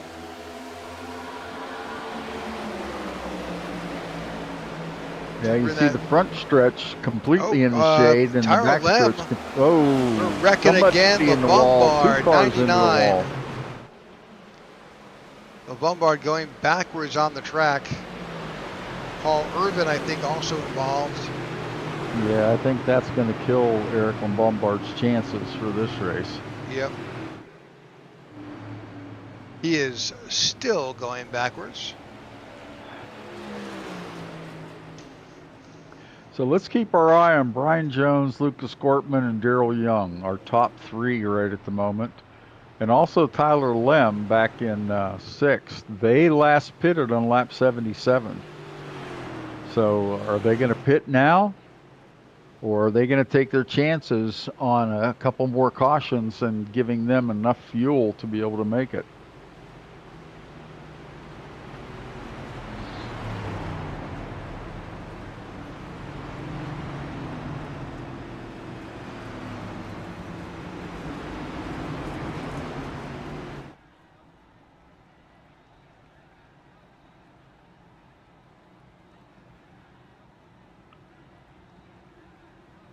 "32 laps to go." Guys that pitted on lap 98, which is almost everybody from 11th on back, they can easily make it.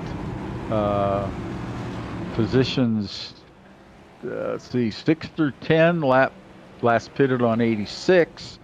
There's a really good chance they can make it, along with Jordan Wenzel in 4th. But then Tyler Lem, Darrell Young Jr., Lucas Gortman, Brian Jones, all pitted on lap 77. And these cautions, they probably need another caution or two. But I bet you see those guys throwing the clutch in, shutting the ignition off several times on a lap during these caution laps.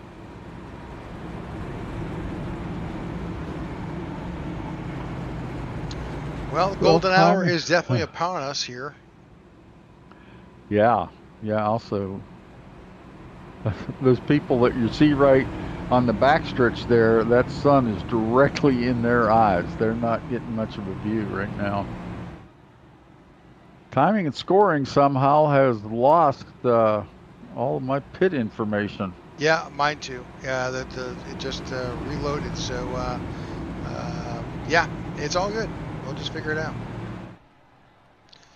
Well, what I do know is that it's probably going to be incorrect, but this is our 12th or 13th caution. It's probably not going to score that correctly either, but it's okay. You really don't need to know how many cautions there have been so far. No. Just that there have been a lot. We've lost count. I think somebody up in timing and scoring said, I've had enough. Yep, they pushed the reset button. That's right. Pushed the reset button and went home.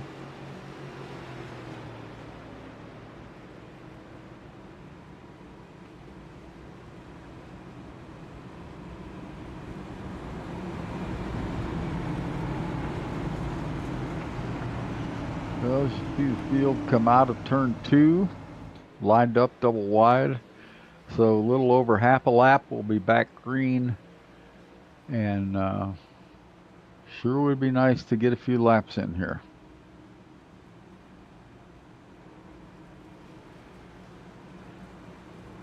Right now, looks like we've got 3 cars in the pits.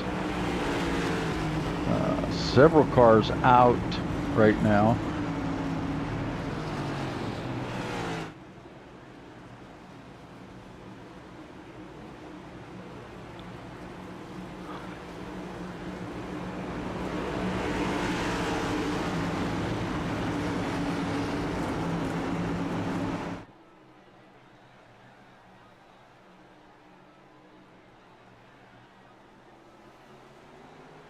And we are back under green flag conditions again.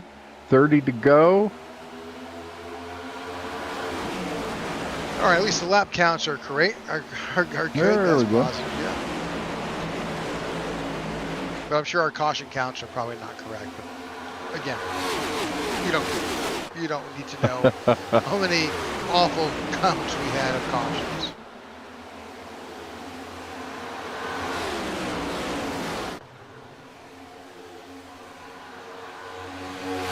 Brian Jones continue to lead. He's got a little bit of pressure now, though.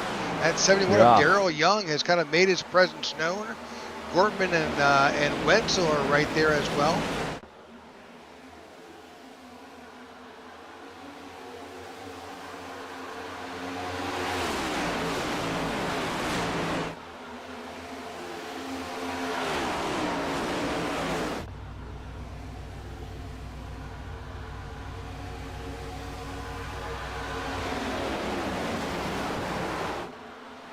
Brian Jones puts up a fast lap of 29.19. That's a smoking time here. Boy, I'll say.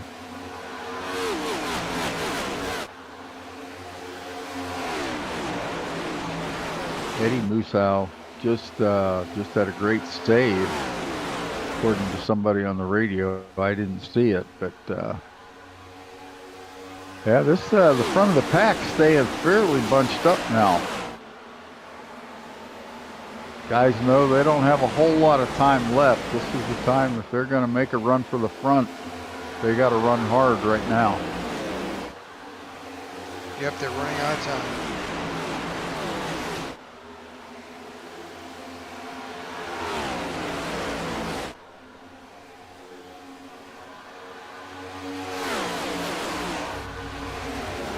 Well, we do have some points that have populated now, so you can get a picture of what we were talking about earlier. I see Lucas Corbin out there in front, and that's our current point standing. So good news, that happened to fix itself.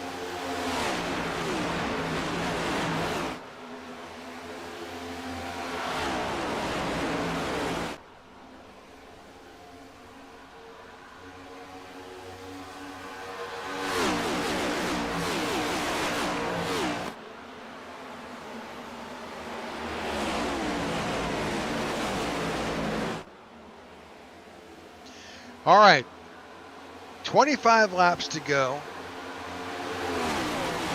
Top 7 drivers pitted last on lap 77. We'll see how that all plays out. We can't really tell. These our telemetry has been kind of hijacked at the moment, so we'll leave it up to the drivers to figure out their fuel strategy. But what we do know is 24 laps to go. Brian Jones out in front.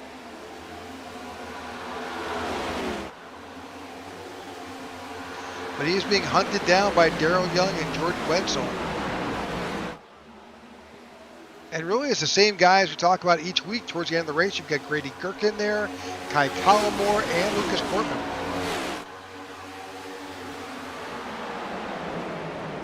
Yeah, Matt Parasini's made his way back up into the 7th spot. Lombard made his way back up to 10th. I'm going to go on board with Matt Parasini because I'm curious to see what that graph looks like. Well, that reset too, unfortunately. Oh. Yep. Telemetry is kind of jacked. Yeah, mine went away entirely. I don't even have it anymore. But he's also shifting. Yeah, I just noticed that. Down there in 1 and 2. 1 and 2, it makes sense, I guess, to go down to 4th gear because you've got that tighter exit off of 2, and that helps slow the car down. 3 and 4, you're on the throttle more. It's a faster corner, so not as likely to see a big battle right here, Jeff, between Matt Parasini and the 46 of Gurkin. Parasini is really up underneath as this track is just pretty soon. We have weather information here real quick. Yeah, this track has cooled down over 10, almost 10 degrees here. And that has maybe gripped up this track a little bit here. Must be a waxing moon here in Texas. Did you hear that discussion on Door Bumper Clear? Yes, I did. Yeah. I'm not sure if they made that up or what, but it was made for an interesting discussion. Yeah, I didn't hear it on Door Bumper Clear. I heard it on one of the, I think it was the On Track show on Sirius XM. Yeah, so they if you're interested, look at the subscribe to that podcast on 31 Media, which is the Door Bumper Clear. Noah Gregson was on there. I can't remember who else was there, but there's a whole discussion of this effect of a waxing moon on Texas, and they insisted that it made the track more grippy, and they were in denial. I mean, it was hilarious. They began to right there in the show start dialing up other drivers and asking about the effect of the waxing moon. And I don't know whether they have a group chat and they were kind of saying, hey, if I say this, you agree to it, but it was pretty hilarious. Oh my. That show's funny, that podcast for Bumper Clear. I love it. Yeah, Dirty Mo Media putting out a lot of great product right now. Yeah, they really have got some great podcasts. But if you saw the video, you saw that I think Noah Gregson was there with, he had a Walmart vest on.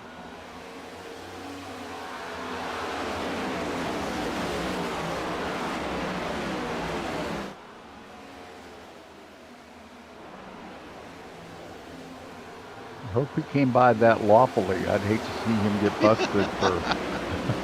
Yeah, I'm sure he did. He's kind of changed his come around. But here we are. We've got just 16 laps to go. Brian Jones out in front, and Lucas Gortman is now in his rearview mirror along with Jordan Wenzel as these guys are applying pressure to Brian Jones, trying to take this win away from him in the waxing hours or laps here of this event here in Texas.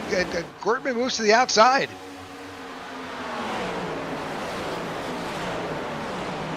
Trying to make a run on the outside of the 4 here, taking that high line.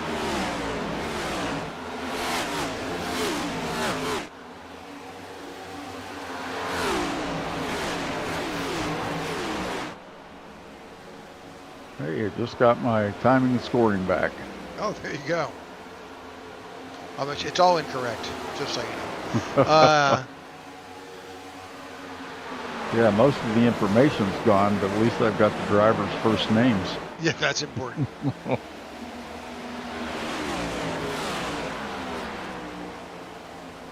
Yeah, we see, inside move there by Jordan Wenzel. Yep, Gortman trying takes to take over second the race. Spot. Yeah, they're really leveraging Brian Jones here, trying to take that away, but that battle is going up right there for a second as Gortman takes over the lead. Wenzel tries to take back second, and that's still battling there. And right behind them, Pericini has moved into fourth. Daryl Young and Kai Collmore, they're battling for fourth, fifth, and sixth there. You get down here to 13 to go, and all of a sudden we're seeing a real battle here at the front. Absolutely. The crossover move by the 4 there on the 81. Yeah. Oh, Brian caution Jones. flies again. Oh no. I have no clue what brought out that caution here. Looking back through the field, I just don't see anybody. Jacques Debris. Yeah, no idea what brought out that caution. I do see Eddie Musso Jr. Making his way. Let's see if that may have brought out the caution. Let's go ahead and see what happened to Eddie.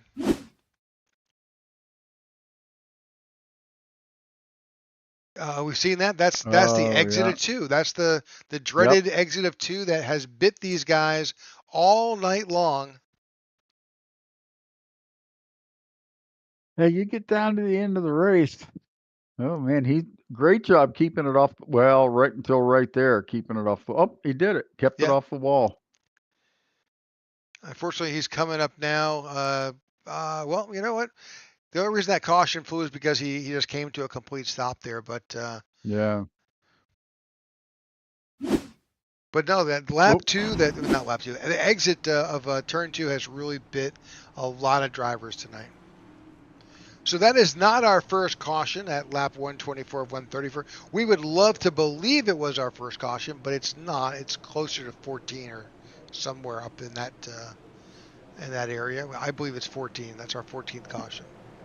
Yeah. But like that 11 car of Scott Bailey just getting a lap back. So you saw what just happened there. Gortman, Bert Jones, and Matt Pericini just put on a big fake. They were gonna let's just hit that. Let's go back to that replay in case you missed it. We're sitting here talking and not paying total attention because we're under caution here. So we're gonna watch at normal speed here. You see Gortman is there, the 4, Brian Jones, Matt Pericini. They're all in the row, and all of a sudden at the last minute, you see that Gortman, Jones, and Pericini all pull out, and everybody else headed into the pits. And that includes Jordan Wenzel, Kai Collmore, Eric Bombard. They all went in here at lap 24. That's going to set up these drivers on just now. Jordan Wenzel went in. He's pitting now. See what he's got here in his. He's going to be the first car on 4 tires. Grady Gherkin and Alec Daffin came out before him. But looks to me like they both took 2 tires. I don't know if that's going to make much of a difference here with not a lot of laps left, but Jordan Wenzel's going to be in that 7th spot, first car on 4 tires. Yeah. He's got Darrell Young and Kai Collmore, LeBombard, all those guys in the latter group of the top 10, all took 4 tires with just about 10 laps to go. Yeah.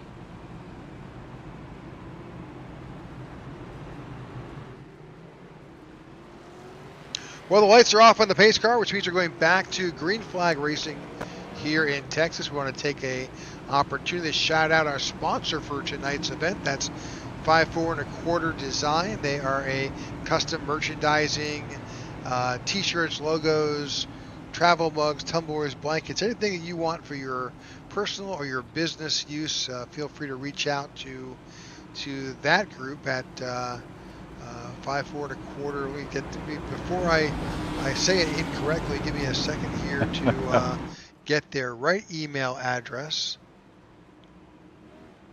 When you contact them, make sure you thank them for sponsoring the race. It's always good to have a good, solid sponsor on these races, and it helps the league out and keep these races coming to you. That's right. So yeah, so it's 5 4 It is 5 Design at gmail.com. They're in Marshall, Texas. Again, custom shirts, hats, corporate wear, tumblers, blankets, and so much more. If you get an idea, give them a call, reach out, and I'm sure they'd be happy to put something together for you. Oops, we're going back green. Never mind. 5 4 1/4design.com and at gmail.com. Lucas Gortman on the outside got a great jump.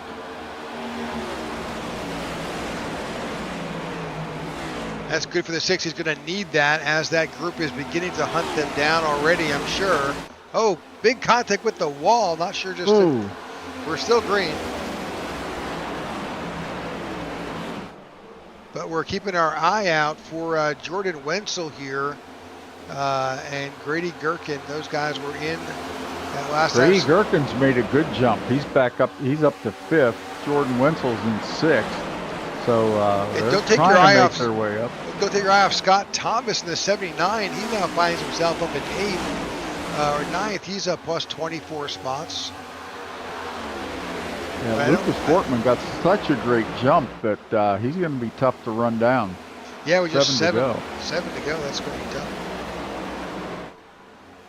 Oh, caution's out again. LeBombard. Oh boy. Yeah, he's had a rough night tonight. See, this has not been Eric's night. I think he's involved with Garrett Walden.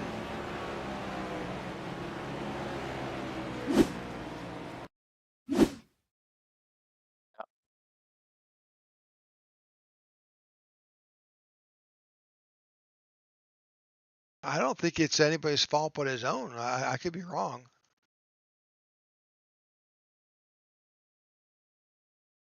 See the 79 Scott Thomas right there, no contact. 58 just gets loose right in front of the 79. He's got no place to go. And then right there, that's Garrett Walden, the 43. Again, that car's coming down, spinning right in front. And then Joe Torres, he puts the nail in the coffin on the 58. He goes right around. Yeah, Garrett Walden was a little upset with Eric LeBombard because he didn't apply the brakes and stay up the track. But I think when he goes back and sees the replay, he's going to see what happened there. And there wasn't much that LeBombard could do.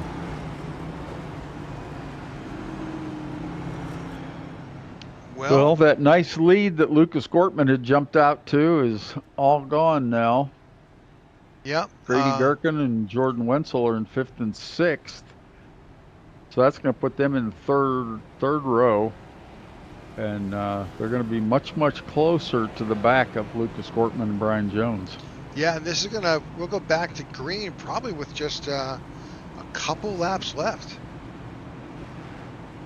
Yeah.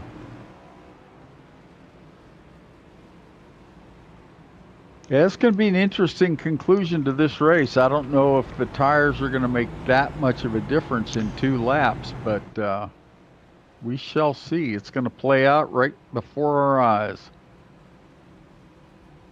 Well, the guys who did not go in, Gortman, Jones, and Parasini right now are 1, 2, 3. So Yep. this may play out well for them. Certainly for Lucas Gortman, you're up front.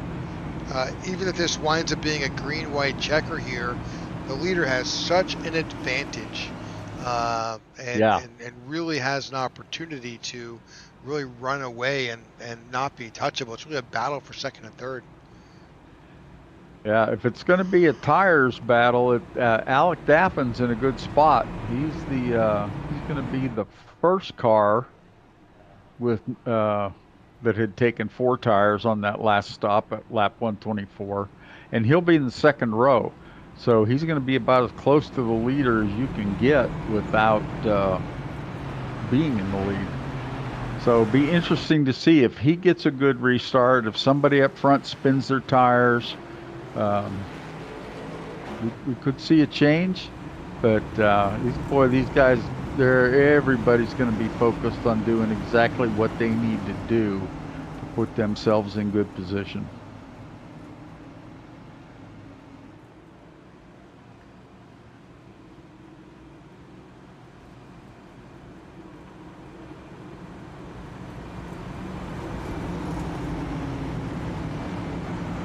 All right, lights are off on the pace car. We'll go back to green, get that green flag at lap 132.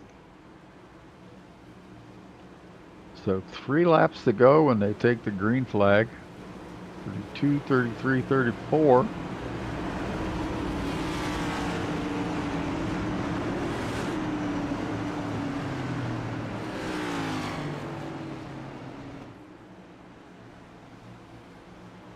Gortman out in front. He'll have Brian Jones, who is outside. The 94 of Matt Parasini behind the leader of Gortman. And then you got the 84 of Alex Daffin right there to the outside of row 2. Oh, there we go. Great jump by Lucas Gortman. Yeah, that played out Looks well like, into his hand. Yeah. Brian Jones tried to anticipate it, but I think he got a little eager and then had to lift ever so slightly, and that gave Lucas Gortman a great jump. A lot of cars tagging that safer barrier as they were really trying to get late entry in that corner. But they're trying to track him down. Brian Jones is there. Alex Daffin moves into third. Will we get, we're still that's 2 to go. We'll get the white flag next time by with Lucas Gortman out in front. Brian Jones holding on solidly to second. Alex Daffin trying. And here comes Jordan Wenzel to the outside. Jordan Wenzel's trying to get it. He gets around Matt Parasini. Let's see if he can clear him. He stayed up on that high line trying to track down the third place car, Brian Jones. We're coming up to take the white flag. White flag flies here at Texas. Who's going to be on that podium right now? It looks like Gortman, Daffin, and Jones. They have contact. Oh, yeah. That's going to put Jordan Wenzel. What a save. Big wrecking what behind. A save. Parasini is also trying to get there. He hold on to third. 81's got to run. He's coming up on Lucas Gortman. I don't know if there's enough. No, he did not make it. Gortman holds on to the win. Wenzel in second, and Parasini, I believe, finishes in third. We will get the official finish soon.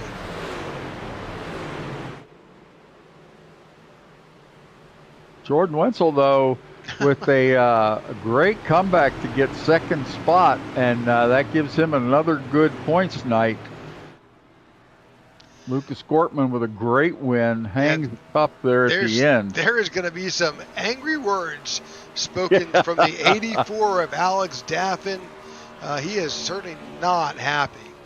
No, and which car was that got into him? Was that Brian Jones?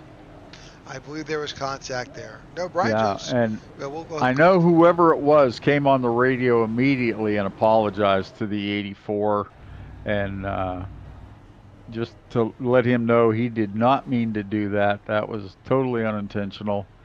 But Alec Daffin drew the short straw on that one for sure. Well, there's your podium finishers right there. While they're doing that, we'll jump over to our results here. Mr. Lucas Gortman is your winner here. Yeah, you see Jordan Wenzel finished second, Matt Parasini third, Steve Tucker fourth, followed by Brian Jones, Darrell Young Jr., Grady Gherkin, Dakota Reeder, Eric Lombard Jr., and Jeff Ramsdale rounding out the top 10. Joe Torre finishes in 11th, Keith Fonsick at 12th, Paul Irvin 13th, Scott Thomas 14th, Eddie Musso Jr. in 15th with Zach Carter in 16th, Keenan Shoddy in 17th, Alex Daffin 18th, Kai Collmore 19th, and Tyler Lem finishing in 20th. Yeah, 21st is Austin Walton with Scott Bailey, Garrett Walden, Anthony Campbell, Joe Musso, Jake Musso, Corey Ennis, Shane Trotter, Brendan McKee, and Josh Douglas in 30th.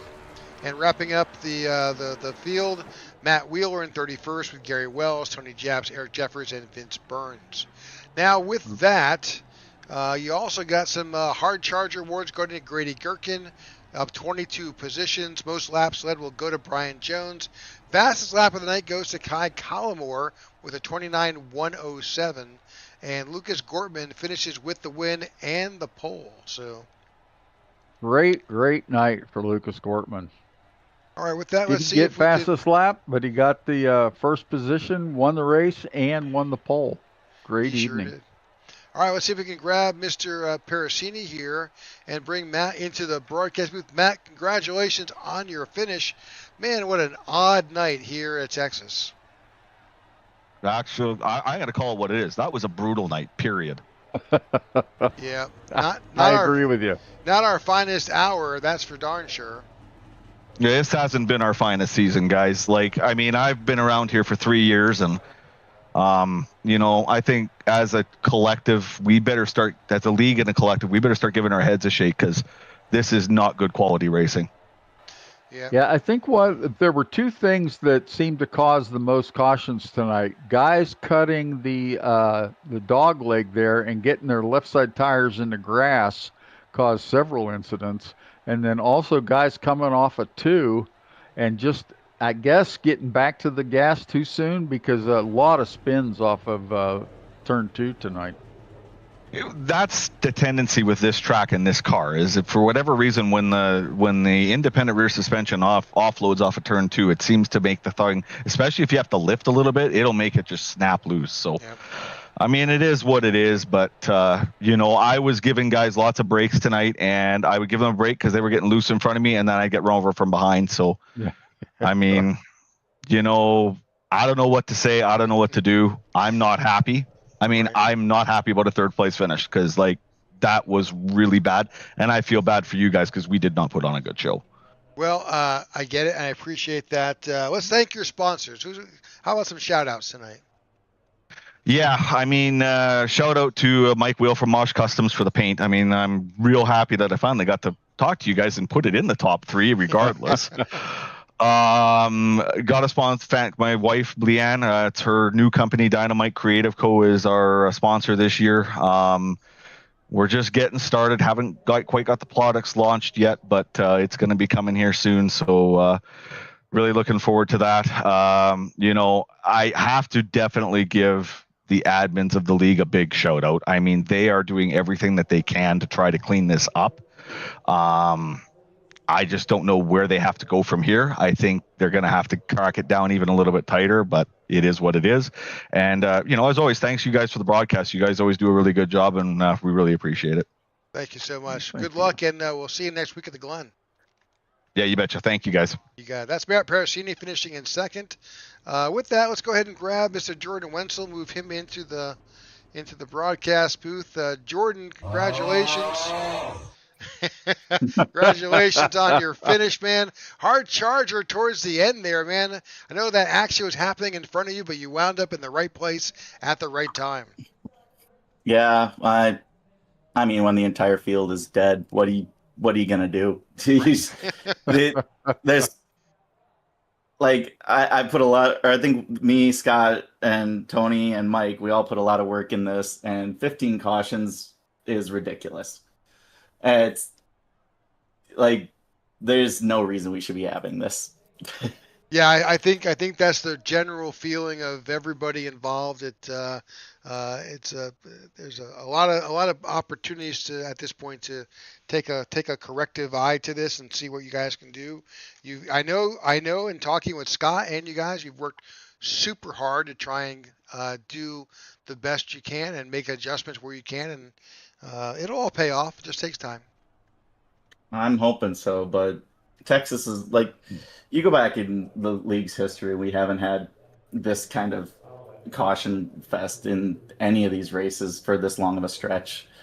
And that's the biggest thing right now is that, yeah, sure, I was able to get a good finish, but it's just almost like a super speedway where you're running the lottery.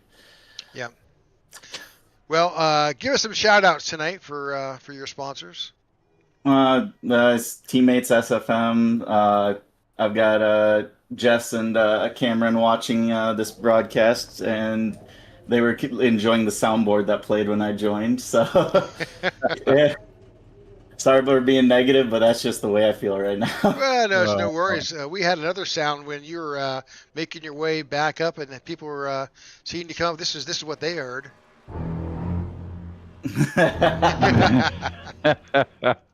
So, yeah. Hey, 2 weeks in a row though, Jordan, you got a great points night. So you'd made your way up to second in the points. I don't know where this is going to leave you, but you're making your way up there to the top of the points, and you look like you're going to stay there. Yeah, I'm looking forward to next week as well. Watkins Glen road courses I've always been really good at, so yep.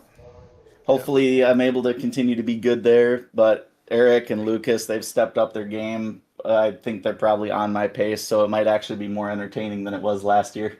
Well, we'll have that as a broadcast, so we'll be looking forward to it. So, all right, that's Jordan Wenzel finishing second here tonight. Let's go ahead and bring in Mr. Lucas Gortman into the broadcast booth. Lucas, welcome to the booth. Congratulations on your win here tonight. Oh man, just praise God, man. Just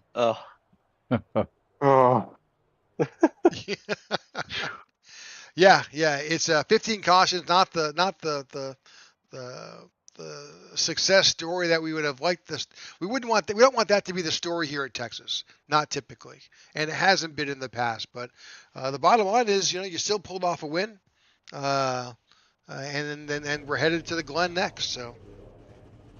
Yeah, the green flag runs that we did get were really nice, and I was really able to manage the dirty air, especially when we got the lead there. I think it was around halfway through the race or something, and got that caution about I think it was like 50 to go, and lost the lead on pit road. I was just terrible on pit road all race, and we just got that string of cautions, and I was thinking, well, I mean, we're gonna get a podium at least as long as we don't get wrecked.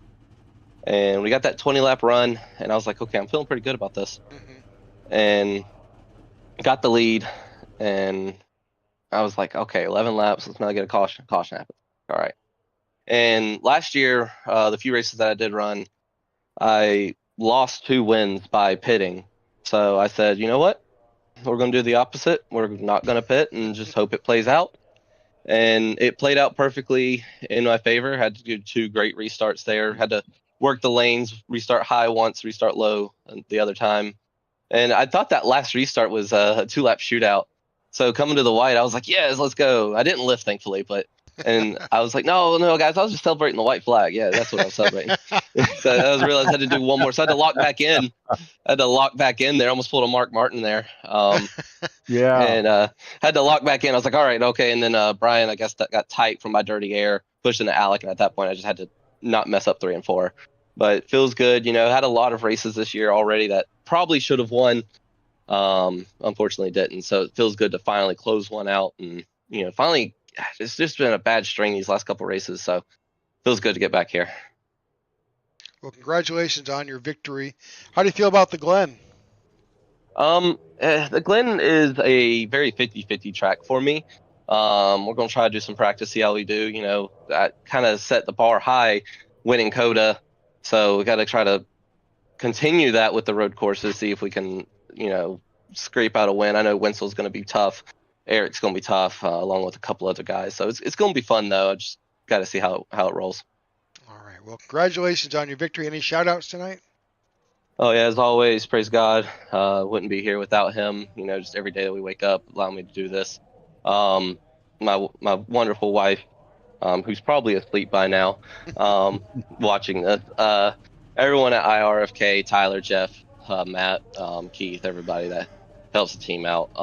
Sandy Acres Cattle Company, all the drivers out here, admins, you guys for broadcasting, just everyone that helps this thing just continue moving forward, and hopefully, you know, get some things fixed up so we can get some more long green flag runs, because the ones we had were a lot of fun. So we'll see how it goes. But yeah, thank you. You got it. All right, that's Lucas Gortman. He nails Texas, and Martin adds this to his win column here as that season continues. Jeff, it was an excitement-filled event with a lot of cautions, more than I think these drivers really expected to have. But we'll move on, and we'll head next week to Watkins Glen. Yeah, I'm thinking back right now to the practice session. I was listening to one of the drivers talking about all the wrecking that they were doing during the practice laps, and he said, "Well, we'll get all of our cautions worked out here in practice, and we'll run green flag in the race." And that didn't quite work out, but it was fun. I enjoyed watching these guys. None of us like to see that many caution laps, but at the same time, I think with a few changes and tightening up a few things, I think they'll get things back where they'd like them, where we would like them, and I think we're in for a good rest of the season. Absolutely. All right, folks, thanks for tuning in tonight to the IWM Broadcast Network of the iNRS Racing Series event here in Texas. As you've heard us talk ad nauseum about, we will be here next week at the Glen on Thursday nights. We'll be here on Wednesday night here at Texas for the IWM Cup Series event. We'll see how those drivers will face off against this track here in Texas. But mostly thanks to you for all that for those viewers who tuned in and stayed with us through this broadcast, or those who come back and watch us on the replay. Thank you again, and we will see you next week. Good night.